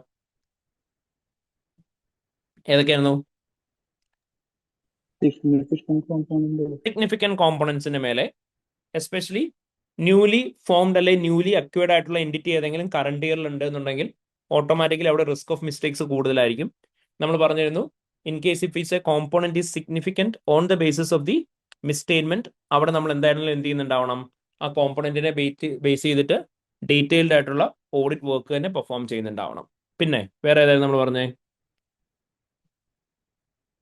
കോമ്പോണന്റ് വേറെ സിഗ്നിഫിക്കന്റ് ആയിട്ട് നമ്മൾ ട്രീറ്റ് ചെയ്യുന്ന എന്തിന്റെ ബേസിസിലായിരുന്നു? Significant individually Benchmark. സിഗ്നിഫിക്കന്റ് ആയിട്ടുള്ള കോമ്പോണന്റിനെ പിക്ക് ചെയ്യണം എന്ന് പറഞ്ഞില്ലായിരുന്നോ? ഒരു കോമ്പോണന്റ് Yes. ഇൻഡിവിജ്വലി സിഗ്നിഫിക്കന്റ് ആണ്, വിച്ച് മീൻസ് ഇപ്പൊ ആ കോമ്പോണന്റ് നമ്മുടെ ഗ്രൂപ്പിലേക്ക് കോൺട്രിബ്യൂട്ട് ചെയ്യുന്നത് significantly higher amount of revenue other എലമെന്റ്സും ആണെന്നുണ്ടെങ്കിൽ that component need to be treated as individually significant. And അവരുടെ നമ്മൾ എന്താണെങ്കിലും എന്ത് ചെയ്യുന്നുണ്ടാവണം എന്ന് പറഞ്ഞു? Risk Full assessment audit. പ്രൊസീജിയറിന്റെ അകത്ത് ഓഡിറ്ററായി നമ്മൾ ഇൻവോൾവ് ആയിരിക്കണം. അതേപോലെ തന്നെ നമ്മൾ എന്ത് ചെയ്യുന്നുണ്ടാവണം? അവരുടെ ഓഡിറ്റും ഫുൾ ഓഡിറ്റ് തന്നെ മാൻഡേറ്ററി ആയിട്ട് ക്യാരി ഔട്ട് ചെയ്യണം. അവിടെ ഓഡിറ്റ് എവിഡൻസ് ഒബ്റ്റൈൻ ചെയ്യുന്നതിൻ്റെ അകത്തും ഗ്രൂപ്പ് ഓഡിറ്റർ ഇൻവോൾവ് ആയിരിക്കണം എന്ന് പറഞ്ഞു. പിന്നെ നമ്മൾ പറഞ്ഞിരുന്നു ഏതെങ്കിലും കോമ്പോണന്റ് സിഗ്നിഫിക്കന്റ് ആയിട്ട് നമുക്ക് തോന്നുകയാണ് on the basis of risk of material misstatements, അല്ലെങ്കിൽ ഇപ്പോൾ ഏതെങ്കിലും ഒരു കോമ്പോണന്റുമായിട്ട് റിലേറ്റ് ചെയ്ത് ഒരുപാട് റിലേറ്റഡ് പാർട്ടി ട്രാൻസാക്ഷൻസ് നടക്കുന്നു, അങ്ങനെയാണെങ്കിൽ നമ്മൾ അവരെ എന്തായിട്ട് ട്രീറ്റ് ചെയ്യുന്നുണ്ടാവണം? സിഗ്നിഫിക്കന്റ് ആയിട്ട് ട്രീറ്റ് ചെയ്യണം. അവിടെയും നമ്മൾ എന്ത് ചെയ്യണം? ഓഡിറ്റ് വർക്ക് ക്യാരി ഔട്ട് ചെയ്യണം എന്ന് പറഞ്ഞു. പിന്നെ ഒരു കേസും കൂടെ ഉണ്ടായിരുന്നല്ലോ, ഏതായിരുന്നു? ഇൻഡിവിജ്വലി സിഗ്നിഫിക്കന്റ് അല്ലെങ്കിൽ നമ്മൾ എന്ത് ചെയ്യണം എന്നായിരുന്നു പറഞ്ഞേ? റിസ്ക് ഓഫ് മെറ്റീരിയൽ മിസ്റ്റേക്സിന്റെ ബേസിസ് സിഗ്നിഫിക്കന്റ് ആണെന്ന് നോക്കും. അതുമല്ല എന്നുണ്ടെങ്കിലോ? എടാ തേർഡ് കേസ് ഏതായിരുന്നു? ഗ്രൂപ്പ് ആൻഡ് ട്രാൻസ്നാഷണൽ ഓഡിറ്റിന്റെ കൂടെ നമ്മൾ പഠിച്ച തേർഡ് കേസ് ഏതായിരുന്നു? അനലിറ്റിക്കൽ പ്രൊസീജിയേഴ്സ് പെർഫോം ചെയ്യണമെന്ന് പറഞ്ഞ ഓർമ്മയുണ്ടോ? ഓക്കെ, അപ്പം അനലിറ്റിക്കൽ പ്രൊസീജിയേഴ്സ് പെർഫോം ചെയ്യുന്ന സമയത്ത് നമുക്ക് തോന്നുവാണ് അബ്നോർമൽ ആയിട്ടുള്ള ഫ്ലക്ച്വേഷൻസ് ഉണ്ട്, സിഗ്നിഫിക്കന്റ് ഫ്ലക്ച്വേഷൻസ് ഉണ്ടെന്ന് തോന്നിക്കഴിഞ്ഞാൽ ആ കേസിൽ നമ്മൾ എന്ത് ചെയ്യണം എന്നായിരുന്നു പറഞ്ഞേ? ഓഡിറ്റ് എവിഡൻസ് ഒബ്റ്റൈൻ ചെയ്യണം എന്ന് പഠിച്ചിട്ടുണ്ടായിരുന്നു. ഓർമ്മയുണ്ടോ നമ്മൾ പഠിച്ച നോട്ട്സിൽ നിന്ന്? Yes, sir. യെസ്. ഓക്കെ, അപ്പൊ ഇതായിരുന്നു നമ്മൾ പറഞ്ഞിട്ടുണ്ടായിരുന്നു. അതുപോലെ തന്നെ നമ്മൾ എന്ത് ചെയ്യുക? പ്രീവിയസ് ഇയറിലെ ഓഡിറ്റിന് സമയത്ത് ഏതെങ്കിലും പർട്ടിക്കുലർ കോമ്പോണന്റിൽ മിസ്റ്റേക്സിനുള്ള പോസിബിലിറ്റി ഭയങ്കര ഹൈ ആണ് എന്നുണ്ടെങ്കിൽ ആ കേസിലും നമ്മൾ എന്ത് ചെയ്യുന്നുണ്ടാവണം? പ്രീവിയസ് ഇയർ മിസ്റ്റേക്സ് ഉണ്ടായ കോമ്പോണൻസിന്റെ വർക്ക് നമ്മൾ കൂടുതൽ ഡീറ്റെയിൽഡ് ആയിട്ട് ഓഡിറ്റ് ചെയ്യുന്നുണ്ടാവണം. ഓക്കെ, അപ്പം these way the factors which will be considering while performing group audit. And by the way, ആർക്കെങ്കിലും അറിയാത്തുണ്ടോ എന്താ കോമ്പോണന്റ് എന്നുള്ളത്? എന്തായിരുന്നു കോമ്പോണന്റ് എന്ന് പറഞ്ഞാല്? എടാ എല്ലാവരും ഒന്ന് റെസ്പോണ്ട് ചെയ്ത് ഞെട്ടിക്കില്ല എന്നെ. എന്തായിരുന്നു കോമ്പോണന്റ് എന്ന് പറഞ്ഞാൽ? സബ്സിഡറി. Okay fine. അറിയാലോ അല്ലേ എല്ലാവർക്കും? സബ്സിഡറി മാത്രമാണോ കോമ്പോണന്റ്? അല്ല, അസോസിയേറ്റ്. നമ്മൾ പറഞ്ഞിരുന്നു ഗ്രൂപ്പിൽ വരുന്ന എല്ലാം സബ്സിഡറി, അസോസിയേറ്റ്, ജോയിന്റ് വെഞ്ചർ, അതിനെ എല്ലാത്തിനും നമ്മൾ എന്തായിട്ടായിരിക്കും വിളിക്കുന്നുണ്ടാവുക? കോമ്പോണന്റ് എന്നായിരിക്കും വിളിക്കുന്നുണ്ടാവുക. കോമ്പോണന്റ് ഓഡിറ്റർ എന്ന് പറഞ്ഞാൽ ആരായിരുന്നു?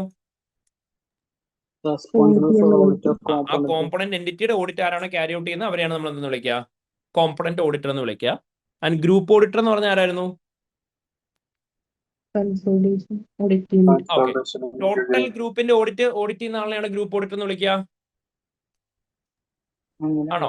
അല്ല, കൺസോളിഡേറ്റഡ് എഫ് എസ് ഓഡിറ്റ് ചെയ്യുന്ന ഓഡിറ്റിനായിരിക്കും നമ്മൾ എന്ത് വിളിക്കുന്നുണ്ടാവുക? ഗ്രൂപ്പ് ഓഡിറ്റർ എന്ന് വിളിക്കുന്നുണ്ടാവുക. അത് നമ്മൾ പറഞ്ഞിരുന്നു കൺസോളിഡേറ്റഡ് എഫ് എസിന്റെ ഓഡിറ്റ് നമ്മൾ എങ്ങനെയായിരിക്കും സ്റ്റാർട്ട് ചെയ്യുന്നുണ്ടാവുക? കോമ്പണൻസിന്റെ ഓഡിറ്റ് കംപ്ലീറ്റ് ചെയ്തതിന് ശേഷമായിരിക്കും നമ്മൾ സ്റ്റാർട്ട് ചെയ്യുന്നുണ്ടാവുക. ആൻഡ് കോമ്പണന്റ് ഓഡിറ്റേഴ്സിനെ നമ്മൾ എന്ത് ചെയ്യുന്നുണ്ടാവും? വർക്കിൻ്റെ അകത്ത് ഇൻവോൾവ് ചെയ്യിക്കുന്നുണ്ടാവും, അല്ലെങ്കിൽ ഓഡിറ്ററെ നമ്മൾ ആ വർക്കിൻ്റെ അകത്ത് ഇൻവോൾവ് ആവുന്നുണ്ടാവും. പഠിച്ച ഓർമ്മയുണ്ടല്ലോ അല്ലേ? Consideration of before accepting S A component auditor, before accepting S A group auditor, conclusion എങ്ങനെയാ, റിപ്പോർട്ടിംഗ് എങ്ങനെയാന്നൊക്കെ പഠിച്ചല്ലേ? ഓക്കെ, അതിന്റെ ടെക്നിക്കൽ ആർട്ടിക്കിൾ നമ്മൾ ഡിസ്കസ് ചെയ്തിട്ടുണ്ടായിരുന്നു, ഒന്ന് നോക്കിക്കോണേ. ഫൈൻ. സാറി, ഈ ക്വസ്റ്റ്യന് മറ്റേ component local accounting standards use ചെയ്യുന്നുണ്ട്. സോ അത് സിഗ്നിഫിക്കൻ്റ് ആണ് എഴുതിയ പ്രശ്നമുണ്ടോ? എവിടെയാടാ ഇവിടെ എഴുതണമെന്നാണോ ചോദിക്കുന്നത്? എയ്ക്കകത്ത് ആ ഏഴ് വേണ്ട, എഴുതണ്ട. അവർ നമ്മളോട് പ്രത്യേകം പറഞ്ഞിട്ടുണ്ട് എക്സിബിറ്റിന്റെ അകത്തുള്ള ഡേറ്റ യൂസ് ചെയ്യേണ്ടെന്ന്.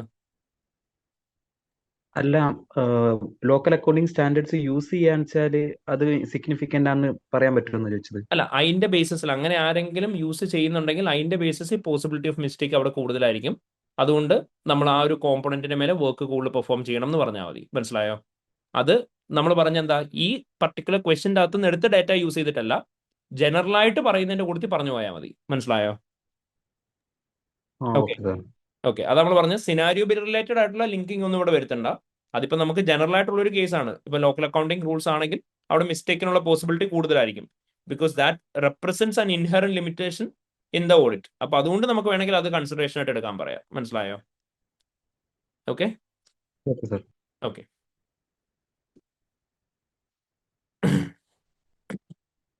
അടുത്തത് part B, comment on matters to be considered in relation to each of the issues identified below. Explain the audit evidence you should expect to find during the review of the group audit working papers. Possible classification of laundry company as held for sale. Possible classification of laundry company as discontinued operation and impact on the financial statements. And it is now 1st September 2015. The audit report is due to be signed next week. The audit team has provided you the following completion update. ഇപ്പം നിങ്ങൾക്ക് matters to be considered എന്തൊക്കെയാണ്, audit evidence എന്തൊക്കെയാണ് expect ചെയ്യേണ്ടതെന്നാണ് ചോദിച്ചേക്കുന്നത്. അവിടെ നിങ്ങളോട് possible classification of laundry company ചോദിച്ചിട്ടുണ്ട്, as help four സെയിലും അതുപോലെ തന്നെ discontinue operation ആയിട്ട് കാണിക്കണം എന്നുള്ളതും ചോദിച്ചിട്ടുണ്ട്. ഓക്കെ, എടാ ബൈ ദ വേ, ഇവിടെ നമുക്ക് മാറ്റേഴ്സ് എഴുതുന്നതിനും എവിഡൻസ് എഴുതുന്നതിനും ഒരുപാട് മാർക്കുണ്ടോ? ഉണ്ടോ? ഇല്ല. അത് പ്രത്യേകം ശ്രദ്ധിക്കണേ. കാരണം 11 മാർക്ക് എന്ന് കാണുമ്പോൾ നമ്മൾ കുറേ ഉണ്ടെന്ന് വിചാരിച്ച് അൺനെസസറി ആയിട്ട് കുറേ എഴുതി വെക്കും. പക്ഷെ അത് ചെയ്യരുത്. കാരണം എന്താ, ഇവിടെ ഈ 2 കേസിനും കൂടെയാണ് 11 മാർക്ക്. അതും ഈ 2 കേസിൻ്റെ അകത്തെ മാറ്റേഴ്സിനും ഓഡിറ്റ് എവിഡൻസിനും കൂടെയാണ് 11 മാർക്ക്. മനസ്സിലായോ? ഓക്കെ, അതായത് ഇഫക്റ്റീവ്ലി നമ്മൾ സ്പ്ലിറ്റ് ചെയ്തിട്ടുണ്ടെങ്കിൽ അപ്രോക്സിമേറ്റ്ലി 5 മാർക്ക് ഈച്ച് അല്ലെങ്കിൽ 6 മാർക്ക് ഈച്ച് എന്നുള്ള രീതിയിൽ എടുത്തോ. 6, 5. മാറ്റേഴ്സിന് മേ ബി ഒരു 6 മാർക്കും എവിഡൻസിന് 5 മാർക്കും ആയിരിക്കും കിട്ടുന്നുണ്ടാവുക. ആ മാറ്റേഴ്സിൻ്റെ അകത്ത് 3 മാർക്ക് ഇവിടെയും 3 മാർക്ക് ഇവിടെ ആയിരിക്കും. എവിഡൻസിന്റെ അകത്താണെങ്കിലും 3 മാർക്ക് ഇവിടെ 3 മാർക്ക് ഇവിടെ എന്നുള്ള രീതിയിലായിരിക്കും. മനസ്സിലായോ?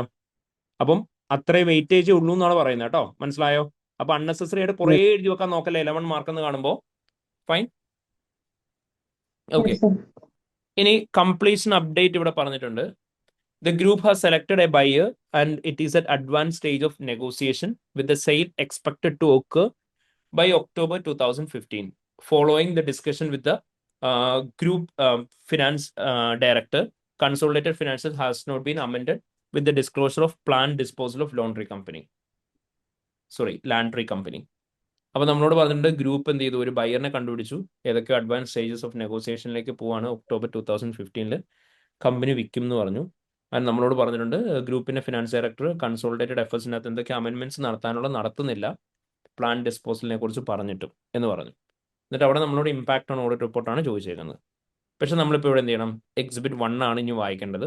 ആ 1നെ ബേസ് ചെയ്തിട്ടായിരിക്കും നമ്മൾ ആൻസർ എഴുതാൻ പോകേണ്ടത്. ഓക്കെ, അപ്പോൾ ഇവിടെ നമ്മളോട് അവർ ഓൾറെഡി പറഞ്ഞിട്ടുണ്ട് എക്സിബിറ്റ് 1ലെ ഡേറ്റ യൂസ് ചെയ്തിട്ടാണ് നമ്മളോട് ഈ ക്വസ്റ്റ്യൻ ചെയ്യാൻ പറഞ്ഞേക്കുന്നത്. So let's go through the exhibit 1. Exhibit 1. You are in process of reviewing audit working papers for the consolidated financial statements for the year ended 31st March 2015. All group companies are audited by your firm, and following the issue in relation to one of the group subsidiaries have not been brought to your attention. അപ്പോൾ നമ്മളോട് പറഞ്ഞു നമ്മൾ working papers review ആണ് consolidated എഫ്എസിന്റെ. അപ്പം ഗ്രൂപ്പിലുള്ള എല്ലാ കമ്പനീസിന്റെയും audit നമ്മുടെ ഫേമാണ് ചെയ്തിരിക്കുന്നത്. അപ്പോൾ അതുമായിട്ട് റിലേറ്റ് ചെയ്ത് കുറച്ച് കാര്യങ്ങളാണ് നമുക്ക് പറഞ്ഞു തരുന്നതെന്ന് പറഞ്ഞു.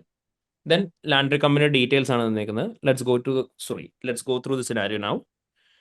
The group is in the process of arranging to sell Landry Company, one of the wholly owned subsidiaries, where Landry Company is currently the only subsidiary which operates from a foreign country. The audit file states that negotiations with 2 prospective buyers are in progress, and the group has set the sales price at 90 million. Carrying amount of Landry Company in the consolidated financial statements, including goodwill, is 78 million. And the company contributed revenue of 144 million and profit before income tax of 10.1 million to the group during the year to 31st March 2015. One of the potential buyers have used an independent firm to prepare a due diligence report on Landry Company's assets and liabilities. Potential buyer is expected to make an offer to purchase the company once this process is complete. The group finance director has not made any disclosures with respect to the potential upcoming sale in the consolidated financial statements for the year ended 31st March 2015, as the sale has not yet been finalized and no contract has been signed. അപ്പോൾ നമ്മളോട് പറഞ്ഞു group laundry കമ്പനിയുടെ laundry company എന്ന് പറയുന്ന ഒരു കമ്പനീനെ നമ്മുടെ total ഗ്രൂപ്പിൻ്റെ അകത്ത് നിന്ന് അവർ എന്ത് ചെയ്യാണ്? ഡിസ്പോസ് ചെയ്യാണെന്ന് പറഞ്ഞു. ഹോളി ഓൺഡ് സബ്സിഡറി ആണ് നമ്മുടെ. ആൻഡ് ഓഡിറ്റ് ഫയലിനകത്ത് പറയുന്നുണ്ട് കറന്റ് 2 പൊട്ടൻഷ്യൽ ബയേഴ്സുമായിട്ട് നെഗോസിയേഷൻസ് നടക്കുന്നുണ്ട്. ഗ്രൂപ്പ് സെല്ലിംഗ് പ്രൈസ് ഒക്കെ ഫിക്സ് ചെയ്തു 90 മില്യൺ. കൺസോളിഡേറ്റഡ് എഫേഴ്സിൻ്റെ അകത്തുള്ള ഈ അസറ്റിന്റെ വാല്യൂ ഇൻക്ലൂഡിങ് ഗുഡ്വിൽ 78 മില്യണേ ഉള്ളൂ എന്ന് പറഞ്ഞു. ആൻഡ് അവർ നമ്മളോട് പറഞ്ഞിട്ട് ഈ കമ്പനി 144 മില്യൺ റവന്യൂ കോൺട്രിബ്യൂട്ട് ചെയ്യുന്ന കമ്പനിയാണ്. 10.1 മില്യൺ പ്രോഫിറ്റ് ബിഫോർ ടാക്സ് ഉണ്ട് to 31st March 2015. One of the potential buyers independent ആയിട്ടുള്ള ഫേമിനെ യൂസ് ചെയ്ത് ഡ്യൂ ഡിലിജൻസ് റിവ്യൂ നടത്തുന്നുണ്ടെന്ന് പറഞ്ഞു കമ്പനിയുടെ അസറ്റ്സ് ആൻഡ് ലയബിലിറ്റീസിന് മേലെ. പൊട്ടൻഷ്യൽ ബയേഴ്സ് ഓൾറെഡി കമ്പനിക്ക് എന്ത് കൊടുത്തിട്ടുണ്ട്? ഓഫറും കൊടുത്തിട്ടുണ്ട് ഈ പർട്ടിക്കുലർ കമ്പനീനെ പർച്ചേസ് ചെയ്യുന്നതുമായിട്ട് റിലേറ്റ് ചെയ്തിട്ട്. ആൻഡ് നമ്മളോട് പറഞ്ഞു ഈ ഗ്രൂപ്പ് ഫിനാൻസ് ഡയറക്ടർ ഡിസ്ക്ലോസേഴ്സ് കൊടുത്തിട്ടില്ല അപ്കമിങ് സെയിലുമായിട്ട് റിലേറ്റ് ചെയ്ത് കൺസോളിഡേറ്റഡ് എഫേഴ്സിൻ്റെ അകത്ത്. കാരണം അവർ പറയുന്ന സെയിൽ ഇതുവരെ ഫൈനലൈസ് ആയിട്ടില്ല, കോൺട്രാക്ട് ഒന്നും സൈൻ ചെയ്തിട്ടില്ല എന്നാണ്. അതിന്റെ ബേസിസിലാണ് കൊടുത്തിട്ടില്ല എന്ന് പറയുന്നത്. ഓക്കെ, അപ്പൊ നമ്മളോട് ഫസ്റ്റ് ചോദിച്ചേക്കുന്നത് ഇവിടെ എന്തായിരുന്നു? Classification as held for sale possible ആണോ? അതേപോലെ തന്നെ possibility of classification of laundry companies discontinued operation and അതിന്റെ impact on group financial statements ആണ് നമ്മളോട് ചോദിച്ചേക്കുന്നത്. 2 കേസും കൂടെ കമ്പൈൻ ചെയ്തിട്ടാണ്. സോ നിങ്ങൾ 1, 2 എന്നുള്ള റിക്കമെൻഡ് ആയിട്ട് എഴുതണം എന്നില്ല, ചുമ്മാ ഹെഡിങ് കൊടുത്ത് എഴുതി പോയാൽ മതി. പാർട്ട് ബി എന്നുള്ള ഒറ്റ മെയിൻ ഹെഡ് കൊടുത്താൽ മതി. എന്നിട്ട് ആ 2 കേസും എഴുതിയതിന് അതിന് ശേഷം 2നും കൂടെ എവിഡൻസ് കമ്പൈൻ ചെയ്ത് എഴുതിയാൽ മതി. ഓക്കെ, പറയടാ. ഇവിടെ can we treat it as held for sale? Treatment of held for sale ആദ്യമേ പറഞ്ഞേ. സ്റ്റാൻഡേർഡ് ഏതാ വരിക? IFRS 5 non current asset, held for sale and discontinued operation. And as per standard നമുക്ക് എപ്പോഴാണ് ഒരു അസറ്റ് ഹെൽഡ് ഫോർ സെയിൽ ആയിട്ട് treat ചെയ്യാൻ പറ്റുക? എല്ലാവരും ഒന്ന് ഓവർ ദ മൈക്കിനെ റെസ്പോണ്ട് ചെയ്യുക, ചാറ്റും കൂടെ വായിക്കാൻ ടൈമില്ല അതുകൊണ്ട്. ഓക്കെ, അതായത് the company must be having a plan to dispose of the asset and the sale should be probable അല്ലേ? ആൻഡ് പ്രോബബിൾ ആവാൻ വേണ്ടിയിട്ടുള്ള കണ്ടീഷൻസ് എന്തൊക്കെയായിരുന്നു? Management should be having a plan to immediately dispose of the asset. പിന്നെ active programme to locate the buyer. there should be an active program to locate the buyer. പിന്നെ asset current കണ്ടീഷനിൽ സെയിലിന് വേണ്ടിയിട്ട് available ആയിരിക്കണം. പിന്നെ within 1 year. Within A period of 12 മന്തിനുള്ളിൽ തന്നെ എന്ത് ചെയ്യണം, disposal നടത്തണം. അത് ക്ലാസിഫിക്കേഷൻ കഴിഞ്ഞ അവിടെ 12 മന്ത്സിനുള്ളിൽ തന്നെ അസറ്റ് ഡിസ്പോസൽ നടക്കുന്നതെന്നുള്ളത് പ്രോബബിൾ ആയിരിക്കണം. പിന്നെ റീസണബിൾ പ്രൈസിൽ റീസണബിൾ പ്രൈസിലായിരിക്കണം അത് കൊടുക്കുന്നത്. അതേപോലെ തന്നെ അസറ്റ് എന്തായിരിക്കണം, ആക്റ്റീവ്ലി മാർക്കറ്റഡ് ആയിരിക്കണം. ശരിയല്ലേ? ഓക്കെ. ഇവിടെ കണ്ടീഷൻസ് മീറ്റ് ആവുന്നുണ്ടോ? ഉണ്ടെങ്കിൽ എവിടെയൊക്കെയാണ് കണ്ടീഷൻസ് മീറ്റ് ആവുന്നതെന്നുള്ളത് നിങ്ങൾ ആൻസർ ആയിട്ട് പറയണം. ഇവിടെ കണ്ടീഷൻസ് എന്തൊക്കെയാണ് മീറ്റ് ആവുന്നത്? നമ്മളോട് ഇവിടെ പറഞ്ഞേക്കുന്ന കേസസ് എന്തൊക്കെ, ഇവർ എന്തൊക്കെ ചെയ്തിട്ടുണ്ടെന്ന് പറഞ്ഞേക്കുന്നത്? 2 പ്രോസ്പെക്റ്റീവ് ബയേഴ്സ് വന്നിട്ടുണ്ട്, അവരുമായിട്ടുള്ള നെഗോസിയേഷൻസ് ഇൻ പ്രോഗ്രസ് ആണെന്നുള്ളത് പറയുന്നുണ്ട്. ശരിയല്ലേ? പ്രൈസ് ഡിറ്റർമൈൻ ചെയ്തിട്ടുണ്ട്. ഓക്കെ. പിന്നെ വേറെ എന്തൊക്കെയാ പറഞ്ഞേക്കുന്നത്? ഒക്ടോബറിൽ സെയിലാന്ന് പറഞ്ഞു. ഇല്ല, ഒക്ടോബർ സെയിലാന്നുള്ളത് നമുക്കിപ്പോ ഇല്ലേ, അത് സെക്കൻഡ് കേസ് ആടാ. നമുക്ക് എക്സിബിറ്റ് 1-ലുള്ള ഡേറ്റ മാത്രമേ ഇവിടെ യൂസ് ചെയ്യാൻ പറ്റുള്ളൂ. ഓക്കെ. പിന്നെ പ്ലാൻ ടു സെൽ ഉണ്ട്. പ്ലാൻ ടു സെൽ ഉണ്ട്. കാരണം എന്ത് ചെയ്തിട്ടുണ്ട്, ഈ പൊട്ടൻഷ്യൽ ബയേഴ്സ് വന്നിട്ട് എന്തുവരെ ചെയ്യുന്നുണ്ട്, അവര് നെഗോസിയേഷൻസ് നടത്തുന്നുണ്ട്. കമ്പനി പർച്ചേസ് പ്രൈസും ഡിറ്റർമൈൻ ചെയ്തു, സെല്ലിംഗ് പ്രൈസ് 90 million ഡിറ്റർമൈൻ ചെയ്തു. അതിന് പുറമെ ഒരു പൊട്ടൻഷ്യൽ ബയേഴ്സ് വീണ്ടും ഫെർദർ ആക്ഷൻ ആയിട്ട് എന്ത് ചെയ്തിട്ടുണ്ട്, ഡ്യൂ ഡിലിജൻസ് റിപ്പോർട്ട് വരെ പ്രിപ്പയർ ചെയ്യിച്ചിട്ടുണ്ട് ഒരു ഇൻഡിപെൻഡന്റ് തേർഡ് പാർട്ടിനെ കൊണ്ട്. പിന്നെ ഈ പൊട്ടൻഷ്യൽ ബയർ കമ്പനിക്ക് ഒരു ഓഫർ കൊടുക്കാനായിട്ടുള്ള പ്രോസസ് ഓൾമോസ്റ്റ് കംപ്ലീറ്റ് ആയി നിൽക്കുകയെന്ന് പറഞ്ഞു. സോ ഇതിൽ നിന്ന് എന്തൊക്കെ കണ്ടീഷൻസ് മീറ്റ് ചെയ്യുന്നതിനെ കുറിച്ച് നിങ്ങൾക്ക് പറയാൻ പറ്റുക? നെഗോസിയേഷൻ പൊട്ടൻഷ്യൽ ബയർ നടക്കുന്നുണ്ട്. അപ്പൊ അതിനർത്ഥം എന്തൊക്കെയാ? ആക്റ്റീവ്ലി മാർക്കറ്റഡ് ആണ്. കമ്പനി ഇത് ആക്റ്റീവ്ലി മാർക്കറ്റ് ചെയ്തിട്ടുണ്ട്. And they have and the management is committed to sell this asset. അല്ലേ? പിന്നെ രണ്ടാമത്തെ കേസ് ഏതായിരുന്നു നമ്മൾ പറഞ്ഞേ? നെഗോസിയേഷൻ നടക്കുന്നു, പർച്ചേസ് പ്രൈസ് എഗ്രി ചെയ്തു ഓൾമോസ്റ്റ്. അപ്പൊ അതിനർത്ഥം എന്താ?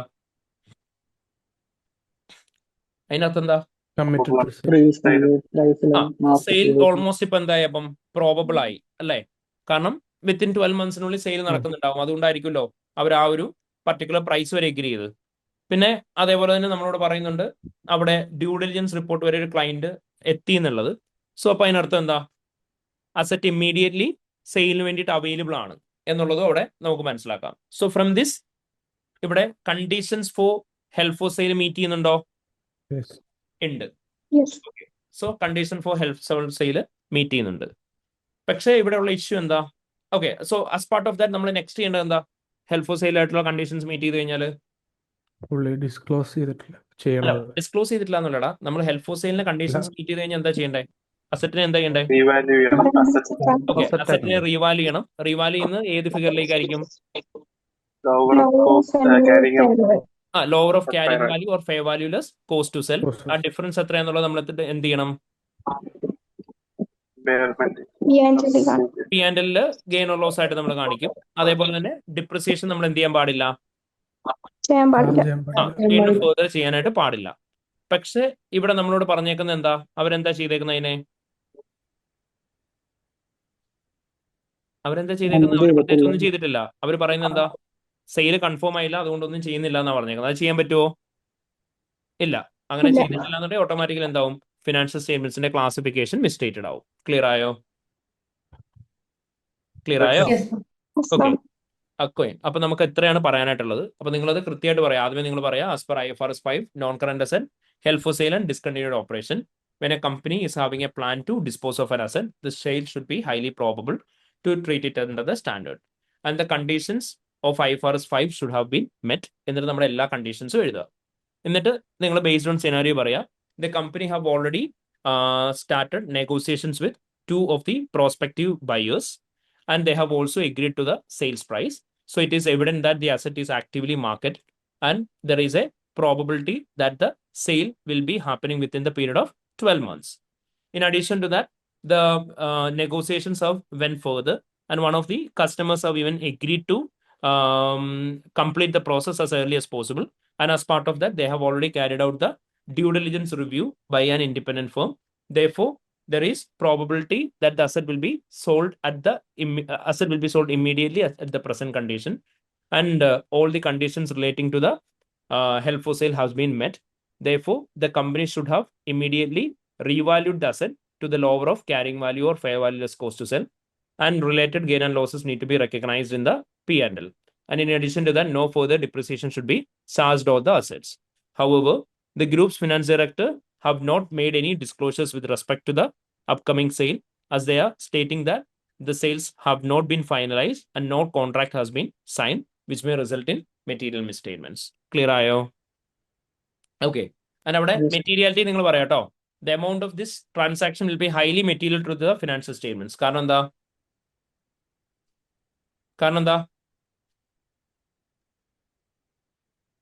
മെറ്റീരിയൽ ത്രെഷോൾഡിന്റെ അപ്പോൾ മെറ്റീരിയാലിറ്റി ത്രെഷോൾഡിന്റെ എബവ് ആണ് ഇവിടെ. ഓക്കെ, അതുകൊണ്ട് തന്നെ മെറ്റീരിയൽ ആണ്. ആക്ച്വലി ഒരു കറക്ഷൻ കൂടെ ഉണ്ട് നമ്മളിപ്പോൾ പറഞ്ഞതിൻ്റെ അത്. ഇവിടെ ഇമ്പയർമെന്റ് ഉണ്ടോ എന്തെങ്കിലും? ഇവിടെ ഇമ്പയർമെന്റ് ഉണ്ടാവാൻ കമ്പാരിറ്റീവ്ലി ചാൻസ് ഉണ്ടോ? ഇല്ല. കാരണം എന്താ? Carrying value of asset current എടുത്തേക്കുന്ന എത്രയാ? 78 മില്യൺ ആണ്. NRV എത്രയാ? സെല്ലിംഗ് പ്രൈസ് എത്രയാ? 90 മില്യൺ ആണ് അല്ലേ? ഓക്കെ, അങ്ങനെയാണെന്നുണ്ടെങ്കിൽ അവിടെ ഇമ്പയർമെന്റ് ഉണ്ടാവോ? ഇല്ല. പക്ഷെ ഇമ്പയർമെന്റ് റിവ്യൂ അവിടെ എന്താണെങ്കിലും എന്ത് ചെയ്യണം? എക്സ്പേർട്ട് തന്നെ ക്യാരി ഔട്ട് ചെയ്യണം. പക്ഷെ അത് ചെയ്തിട്ടുണ്ടാവില്ല എന്നുള്ള രീതിയിൽ അപ്പൊ പറഞ്ഞു വെച്ചാൽ മതി. മനസ്സിലായോ? ഓക്കെ, ഇനി നമുക്കിതിനെ ഡിസ്കണ്ടിന്യൂഡ് ഓപ്പറേഷൻ ആയിട്ട് ട്രീറ്റ് ചെയ്യാൻ പറ്റുമോ എന്നുള്ളതാണ് സെക്കൻഡ് കോൾ. സോ അടുത്ത ഹെഡിങ് കൊടുക്കുക, possible classification of laundry company as A discontinued operation. നമുക്ക് എപ്പോഴാ ഒരു ഹെൽപ്പ് ഫോർ സെയിൽ ആയിട്ട് വരുന്ന കാര്യത്തില് ഡിസ്കണ്ടിന്യൂഡ് ഓപ്പറേഷൻ എന്ന് പറഞ്ഞ് ക്ലാസിഫൈ ചെയ്യാൻ പറ്റുക? P&L അകത്ത് എന്തൊക്കെ കണ്ടീഷൻ ആയിരുന്നുണ്ടായിരുന്ന ഡിസ്കണ്ടിന്യൂഡ് ഓപ്പറേഷൻ ആയിട്ട് ട്രീറ്റ് ചെയ്യണം എന്നുണ്ടെങ്കിൽ? Major major portion line of business. Major line of business ആയിരിക്കണം, അല്ലെങ്കിൽ ഒരു ജോഗ്രഫിക്കൽ ഏരിയ ഓഫ് ഓപ്പറേഷൻസ് ആയിരിക്കണം. പിന്നെയോ part of a plan to dispose ഒരു പാർട്ട് ഓഫ് മറ്റേ ഇതേപോലെ തന്നെ separate major line of business അല്ലെങ്കിൽ ജോഗ്രഫിക്കൽ ഏരിയ ഓഫ് ഓപ്പറേഷൻസ് നമ്മളൊരു സിംഗിൾ ട്രാൻസാക്ഷനെ ഡിസ്പോസ് ചെയ്യുന്നതായിരിക്കണം. ഇനി അതും അല്ലാന്നുണ്ടെങ്കിൽ നമ്മൾ പഠിച്ചിരുന്നു ഏറ്റവും ബേസിക് കേസ് എന്ന് പറയുന്നത് ഒരു സബ്സിഡറി നമ്മൾ അക്യൂർ ചെയ്തത് എന്ത് പേർപ്പസിന് വേണ്ടിയിട്ടാണ്? ഡിസ്പോസൽ പേർപ്പസിന് വേണ്ടിയിട്ടാണെന്നുണ്ടെങ്കിൽ നമുക്ക് ഡിസ്കണ്ടിന്യൂഡ് ഓപ്പറേഷൻ ആയിട്ട് കാണിക്കാം. However above all it should be A discontinued operation. ശരിയല്ലേ? ഇത് ഡിസ്കണ്ടിന്യൂഡ് ഓപ്പറേഷൻ ആണോ ഈ കേസിൽ as of now at the year end? ആണോ? കമ്പനിയുടെ ഓപ്പറേഷൻസ് സ്റ്റിൽ ക്യാരിഡ് ഔട്ട് അല്ലേ? അല്ലേ? അതായത് കമ്പനി നിൽക്കുന്നതിനെ കുറിച്ച് ഇവിടെ കൺഫേം ആയിട്ടുണ്ടോ? ഇല്ല. കാരണം ഞാൻ പറഞ്ഞു ഈ കേസ് നമുക്ക് കൺസിഡർ ചെയ്യാൻ പറ്റില്ല, അത് നമുക്ക് ആസ് ഓഫ് നൗ തന്നിട്ടില്ല. നമ്മളോട് ഇവിടം വരെ എഴുതാൻ പറഞ്ഞേക്കുന്ന എക്സിബിറ്റ് 1 യൂസ് ചെയ്ത് മാത്രമാണ്. അപ്പൊ എക്സിബിറ്റ് 1 സെയിൽ കൺഫേം ആവോ, കമ്പനി ഇന്ന ദിവസം വൈൻഡപ്പ് ആവും എന്നുള്ള പറയുകയോ ചെയ്തിട്ടുണ്ടോ? ഇല്ല. നെഗോസിയേഷൻസ് നടക്കുന്നേ ഉള്ളൂ. So operations are continuing. Company revenue generate ചെയ്യുന്നുണ്ട്. So this is just an asset held for sale. ശരിയല്ലേ? അതുകൊണ്ട് നമുക്ക് ഡിസ്കണ്ടിന്യൂഡ് ഓപ്പറേഷൻ ആയിട്ട് ട്രീറ്റ് ചെയ്യാൻ പറ്റുമോ? ഇല്ല. So it cannot be treated as discontinued operation. Instead, it can only be categorized under held for sale criteria. Clear ആയോ? Okay. അപ്പം ഇനി ഇവിടെ ഇതുമായിട്ട് റിലേറ്റ് ചെയ്തുള്ള എവിഡൻസസ് എന്തൊക്കെയാണ് കൊടുക്കണം എന്നുള്ളത് പറഞ്ഞാൽ മതി. ഒന്ന് പറഞ്ഞടാ, എന്തൊക്കെ എവിഡൻസസ് നമുക്ക് കൊടുക്കാൻ പറ്റുക? ബേസിക്കലി പ്രൊസീജിയർ പറഞ്ഞു എന്നിട്ട് അത് എവിഡൻസ് ആക്കി മാറ്റിയാലും മതി. ഫസ്റ്റ് നമുക്ക് എന്താ കൺഫേം ചെയ്യേണ്ടത്? കണ്ടീഷൻസ് വെച്ച് നിങ്ങൾക്ക് സുഖമായിട്ട് എഴുതി പോവാം അല്ലേ? ഇവിടെ ആദ്യം നിങ്ങൾക്ക് എന്താ കൺഫേം ചെയ്യേണ്ടത്? ഈ സെയില് ശരിക്കും നടത്താൻ മാനേജ്മെന്റ് തീരുമാനിച്ചോ? സെയിൽ ഹൈലി പ്രോബബിൾ ആണോ? അല്ലെങ്കിൽ ഈ പറയുന്ന എന്താ പറയാ മാനേജ്മെന്റിന് ശരിക്കും ഇന്റൻഷൻ ഉണ്ടോ എന്നറിയണം. അതെങ്ങനെ അറിയാൻ പറ്റുക? Review the board minutes of laundry company in order to confirm whether the board of directors have decided to dispose of the laundry company and the sale is highly probable. അത് നമ്മൾ evidence ആയിട്ട് പറയുമ്പോൾ എന്ത് പറഞ്ഞാൽ മതി? Copy ഇല്ലടാ, A review of board minutes പറയാ. മനസ്സിലായോ? ഓക്കെ, എവിഡൻസാ. പ്രൊസീജിയർ പറയുന്ന സമയത്ത് നമ്മൾ എന്താ വരിക? അവിടെ നമ്മൾ പറയും റിവ്യൂ ബോർഡ് മിനിറ്റ്സ് എന്ന് പറയും. എവിഡൻസ് പറയുമ്പോൾ നമ്മൾ എന്താ വർക്കിംഗ് പേപ്പർ നോക്കിയെന്ന് പറയാം. അപ്പൊ നമ്മൾ എന്തായിരിക്കും വർക്കിംഗ് പേപ്പറിൽ കണ്ടത്? A review of board minutes നടത്തിയേക്കുന്നത് കണ്ടു. മനസ്സിലായോ? ഓക്കെ. അല്ലെങ്കിൽ നമ്മൾ അവിടെ പറയുന്ന സമയത്ത് റിവ്യൂ എന്നുള്ള ടേമിന്റെ പ്രോബ്ലമാണ്. അവിടെ നമ്മൾ സാധാരണ പറയാ എക്സാമിൻ ബോർഡ് മിനിറ്റ്സ് അല്ലേ പറയാ, അല്ലെങ്കിൽ ഇൻസ്പെക്ട് ബോർഡ് മിനിറ്റ്സ് അല്ലേ പറയാ. അതിന് പറയുന്നത് നമ്മൾ എന്ത് പറഞ്ഞാൽ അതിന് ഇൻസ്പെക്ഷൻ ഓഫ് ബോർഡ് മിനിറ്റ്സ് എന്ന് പറഞ്ഞാൽ മതി. മനസ്സിലായോ? പിന്നെ വേറെ 2 കസ്റ്റമേഴ്സുമായിട്ടുള്ള നെഗോസിയേഷൻസ് ഓൺ ഗോയിങ് ആണ് എന്ന് പറഞ്ഞു. ആ നെഗോസിയേഷൻസ് ഓൺ ഗോയിങ് ആണോ എന്ന് കൺഫേം ചെയ്ത് നമുക്ക് എന്തായിരിക്കും നോക്കാൻ പറ്റുക? കറസ്പോണ്ടൻസ് നോക്കിക്കൂടെ? ഓക്കെ, അപ്പൊ നമുക്ക് അവിടെ എന്തായിരിക്കും പറയാൻ പറ്റുക? Review correspondence with prospective buyers in order to confirm whether the negotiations are in progress. Clear ആയോ? ഓക്കെ, അപ്പം അവിടെ എന്തായിരിക്കും പറയുന്നുണ്ടാവുക? റിവ്യൂ ഓഫ് കറസ്പോണ്ടൻസ് ആയിരിക്കും. ക്ലിയർ അല്ലേ? ഓക്കെ. പിന്നെ ഇവര് ഗ്രൂപ്പ് സെയിൽസ് പ്രൈസ് കാണിച്ചേക്കുന്ന 90 മില്യൺ ആണെന്ന് പറഞ്ഞു. അപ്പൊ ഇവരെങ്ങനെയായിരിക്കും സെയിൽസ് പ്രൈസ് ഡിറ്റർമൈൻ ചെയ്യുന്നുണ്ടാവുക? ഫെയർ വാല്യൂ ഫെയർ വാല്യൂവിനെ ബേസ് ചെയ്തിട്ട് എങ്ങനെയായിരിക്കും സെയിൽസ് പ്രൈസ് ഡിറ്റർമൈൻ ചെയ്തേക്കുന്നത്? ഏതെങ്കിലും എക്സ്പേർട്ടിന്റെ റിപ്പോർട്ടൊക്കെ വെച്ചിട്ടായിരിക്കില്ലേ? ഓക്കെ. അപ്പം ആ മറ്റേ ഇവര് സെല്ലിംഗ് പ്രൈസ് ഡിറ്റർമൈൻ ചെയ്യാൻ വേണ്ടിയിട്ട് എക്സ്പേർട്ട് വാല്യുവേഷൻ റിപ്പോർട്ട് എന്തെങ്കിലും ഉണ്ടെങ്കിൽ അത് റിവ്യൂ ചെയ്യാൻ പറഞ്ഞൂടെ? അപ്പം നിങ്ങൾ എവിഡൻസ് പറയുന്ന സമയത്ത് എന്ത് പറഞ്ഞാൽ മതി? A copy of expert valuation report പറയാം. എന്തിനു വേണ്ടിയിട്ടായിരിക്കും? To confirm whether the company have decided to dispose of the laundry company at a selling price of 90 million. Clear ആയോ? ഓക്കെ. ഇനി അപ്പൊ അവിടെ മാർക്കറ്റ് റിപ്പോർട്ട് യൂസ് ചെയ്യാൻ പറ്റുമോ? മാർക്കറ്റ് റിപ്പോർട്ട് യൂസ് ചെയ്യുന്ന എന്തിനു വേണ്ടിയിട്ടാണ്? ആ റീസണബിൾസ് നമുക്ക് നോക്കാൻ, ഫെയർ വാല്യൂ. അനലിറ്റിക്കൽ പ്രൊസീജിയർ ചെയ്ത് മാർക്കറ്റുമായിട്ടുള്ള റേറ്റ് കമ്പയർ ചെയ്ത് നോക്കാൻ പറയാൻ വേണേല്. ഓക്കെ. ഓക്കെ. പിന്നെ ഇംപേയ്മെന്റ് റിവ്യൂ നടത്തുന്നതിനെ കുറിച്ചുള്ള പോയിന്റ്സ് പറയണ്ടേ? ഇവർ ഇംപേയ്മെന്റ് ടെസ്റ്റിംഗ് ചെയ്തെന്നുള്ള കൺഫേം ചെയ്യണ്ടേ? അതെങ്ങനെ ചെയ്യാൻ പറ്റുക? ഇമ്പയർമെന്റ് ഷെഡ്യൂൾ റിവ്യൂ ചെയ്യാൻ. ഇംപേയ്മെന്റ് സ്കെഡ്യൂൾ റിവ്യൂ ചെയ്യാൻ പറയാം. അപ്പൊ അവിടെ നമ്മൾ എന്തായിരിക്കും പറയാ? അല്ലെങ്കിൽ നമ്മൾ obtain the copy of impairment schedule in order to confirm that the company have carried out impairment review on the carrying value of the laundry company's asset എന്നുള്ളതായിരിക്കും നമ്മൾ പ്രൊസീജിയർ ആയിട്ട് പറയാം. എവിഡൻസ് ആയിട്ട് പറയുമ്പോൾ എന്ത് പറഞ്ഞാൽ മതി? A copy of impairment schedule പറയാം. ക്ലിയർ ആയോ? Is that clear? ഓക്കെ. ഇനി അതേപോലെ തന്നെ ഡിസ്പോസൽ നടന്നിട്ടുണ്ടോ എന്ന് അറിയാൻ വേണ്ടിയിട്ടും അതിന്റെ വാല്യൂ എന്താണെന്ന് അറിയാൻ വേണ്ടിയിട്ട് നമുക്ക് എന്താ നോക്കാൻ പറ്റുക? ലേറ്റർ ഓൺ എങ്ങാനും നടന്നോ, അതിന്റെ വാല്യൂ എത്രയാണെന്ന് അറിയാനായിട്ട് നമുക്ക് എന്ത് ചെയ്യാം? ഷെഡ്യൂൾ അല്ലടാ, അല്ല സോറി പറയേണ്ടത് ഇത് പിന്നീട് എങ്ങാനും നടന്നിട്ടുണ്ടോ? സെയില് എത്ര രൂപയ്ക്കാ പോകുന്നെന്നുള്ള കൺഫേം ആയിട്ടുണ്ടോന്ന് പോസ്റ്റ് ഇയർ നോക്കിയാൽ മതി. പോസ്റ്റ് പക്ഷെ ഏത് ബോർഡ് മിനിറ്റ്സ് നോക്കണം? Post year and board minutes നോക്കുക. ക്ലിയർ ആയോ? അപ്പൊ നമുക്ക് എന്താ പറയാം? Review the post year and board minutes to confirm the value at which the company's board of directors have decided to dispose of the asset to the dispose of the laundry company to the potential buyers. Clear ആയോ? Okay. അപ്പം ഇങ്ങനെയുള്ള points പറഞ്ഞാൽ മതി. പക്ഷെ മൊത്തം എത്ര points പറഞ്ഞാൽ മതി? ഓൾമോസ്റ്റ് ഒരു 4 or 5 പോയിന്റ്സ് പറഞ്ഞാൽ മതി. ക്ലിയർ ആയോ? Okay, fine. ആദ്യത്തെ പാർട്ടിന്റെ ക്വസ്റ്റ്യൻ മാറ്റേഴ്സ് ടു ബി കൺസിഡേർഡിന്റെ ഫോർമാറ്റിൽ തന്നെ എഴുതണം. അത് ആദ്യം മെറ്റീരിയാലിറ്റി, പിന്നെ മാറ്റേഴ്സ് അല്ലടാ ചോദിച്ചാൽ. മാറ്റേഴ്സ് ആൻഡ് ഓഡിറ്റ് എവിഡൻസ് തന്നെ question.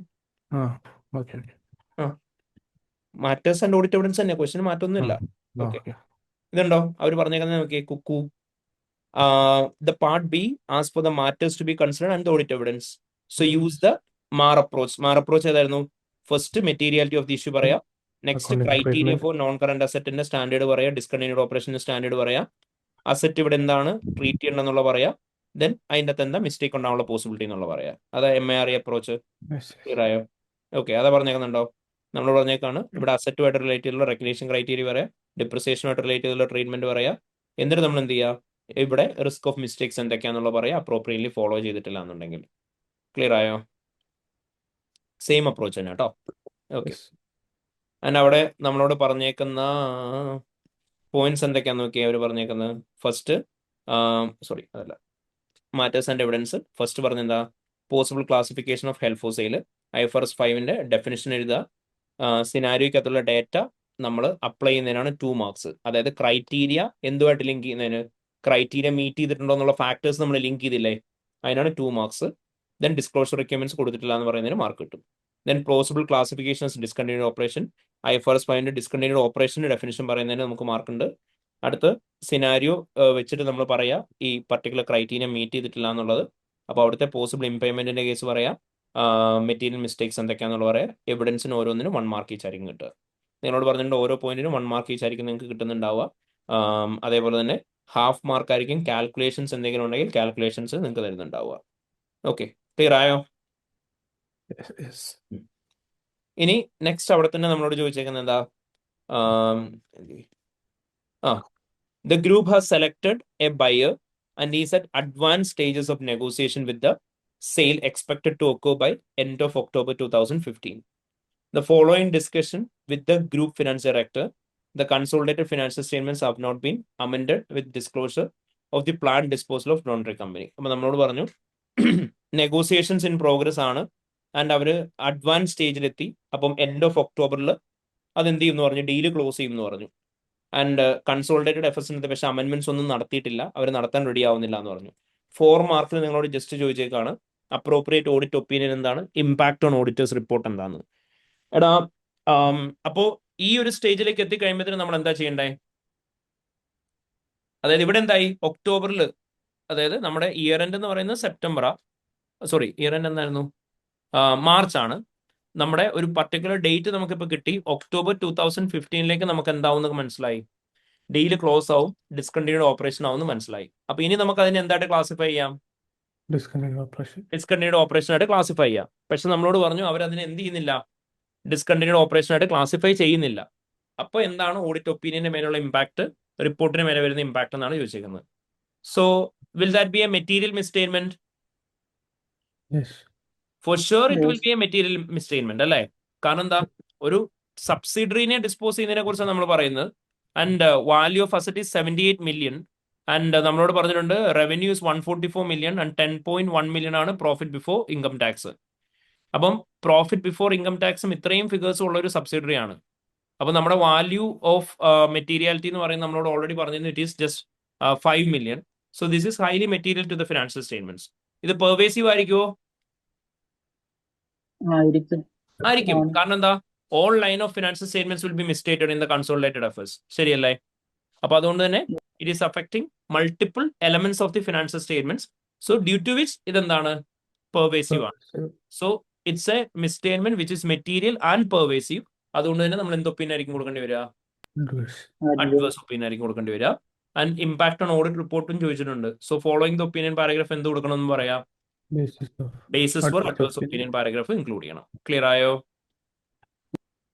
Is that clear everyone? Okay. Subsidiary ആയതുകൊണ്ട് നോട്ട്സ് കൊടുത്തില്ല, അതുകൊണ്ട് പെർവിസീവ് എന്ന് പറയാൻ പറ്റുമോ? സബ്സിഡറി ആയതുകൊണ്ട് നോട്ട്സ് കൊടുത്തിട്ടില്ല എന്നുള്ളതല്ലടാ, ക്ലാസിഫിക്കേഷൻ അതല്ല ഇവിടെ മിസ്റ്റേക്ക്. ഓക്കെ, ഡിസ്കണ്ടിന്യൂഡ് ഓപ്പറേഷൻ ആയിട്ട് അതിനെ ക്ലാസിഫൈ ഉണ്ടായിരുന്നോ? അതവർ ചെയ്തിട്ടില്ലല്ലോ. അപ്പോൾ ഓട്ടോമാറ്റിക്കലി എന്തായി, എവറി ലൈൻ ഐറ്റം മിസ്റ്റേറ്റഡ് ആവില്ലേ? P&L-നകത്ത് ഡിസ്കണ്ടിന്യൂഡ് ഓപ്പറേഷൻ ആയിട്ട് കാണിക്കണ്ടേ അതിനെ? മനസ്സിലായോ? ഓക്കെ.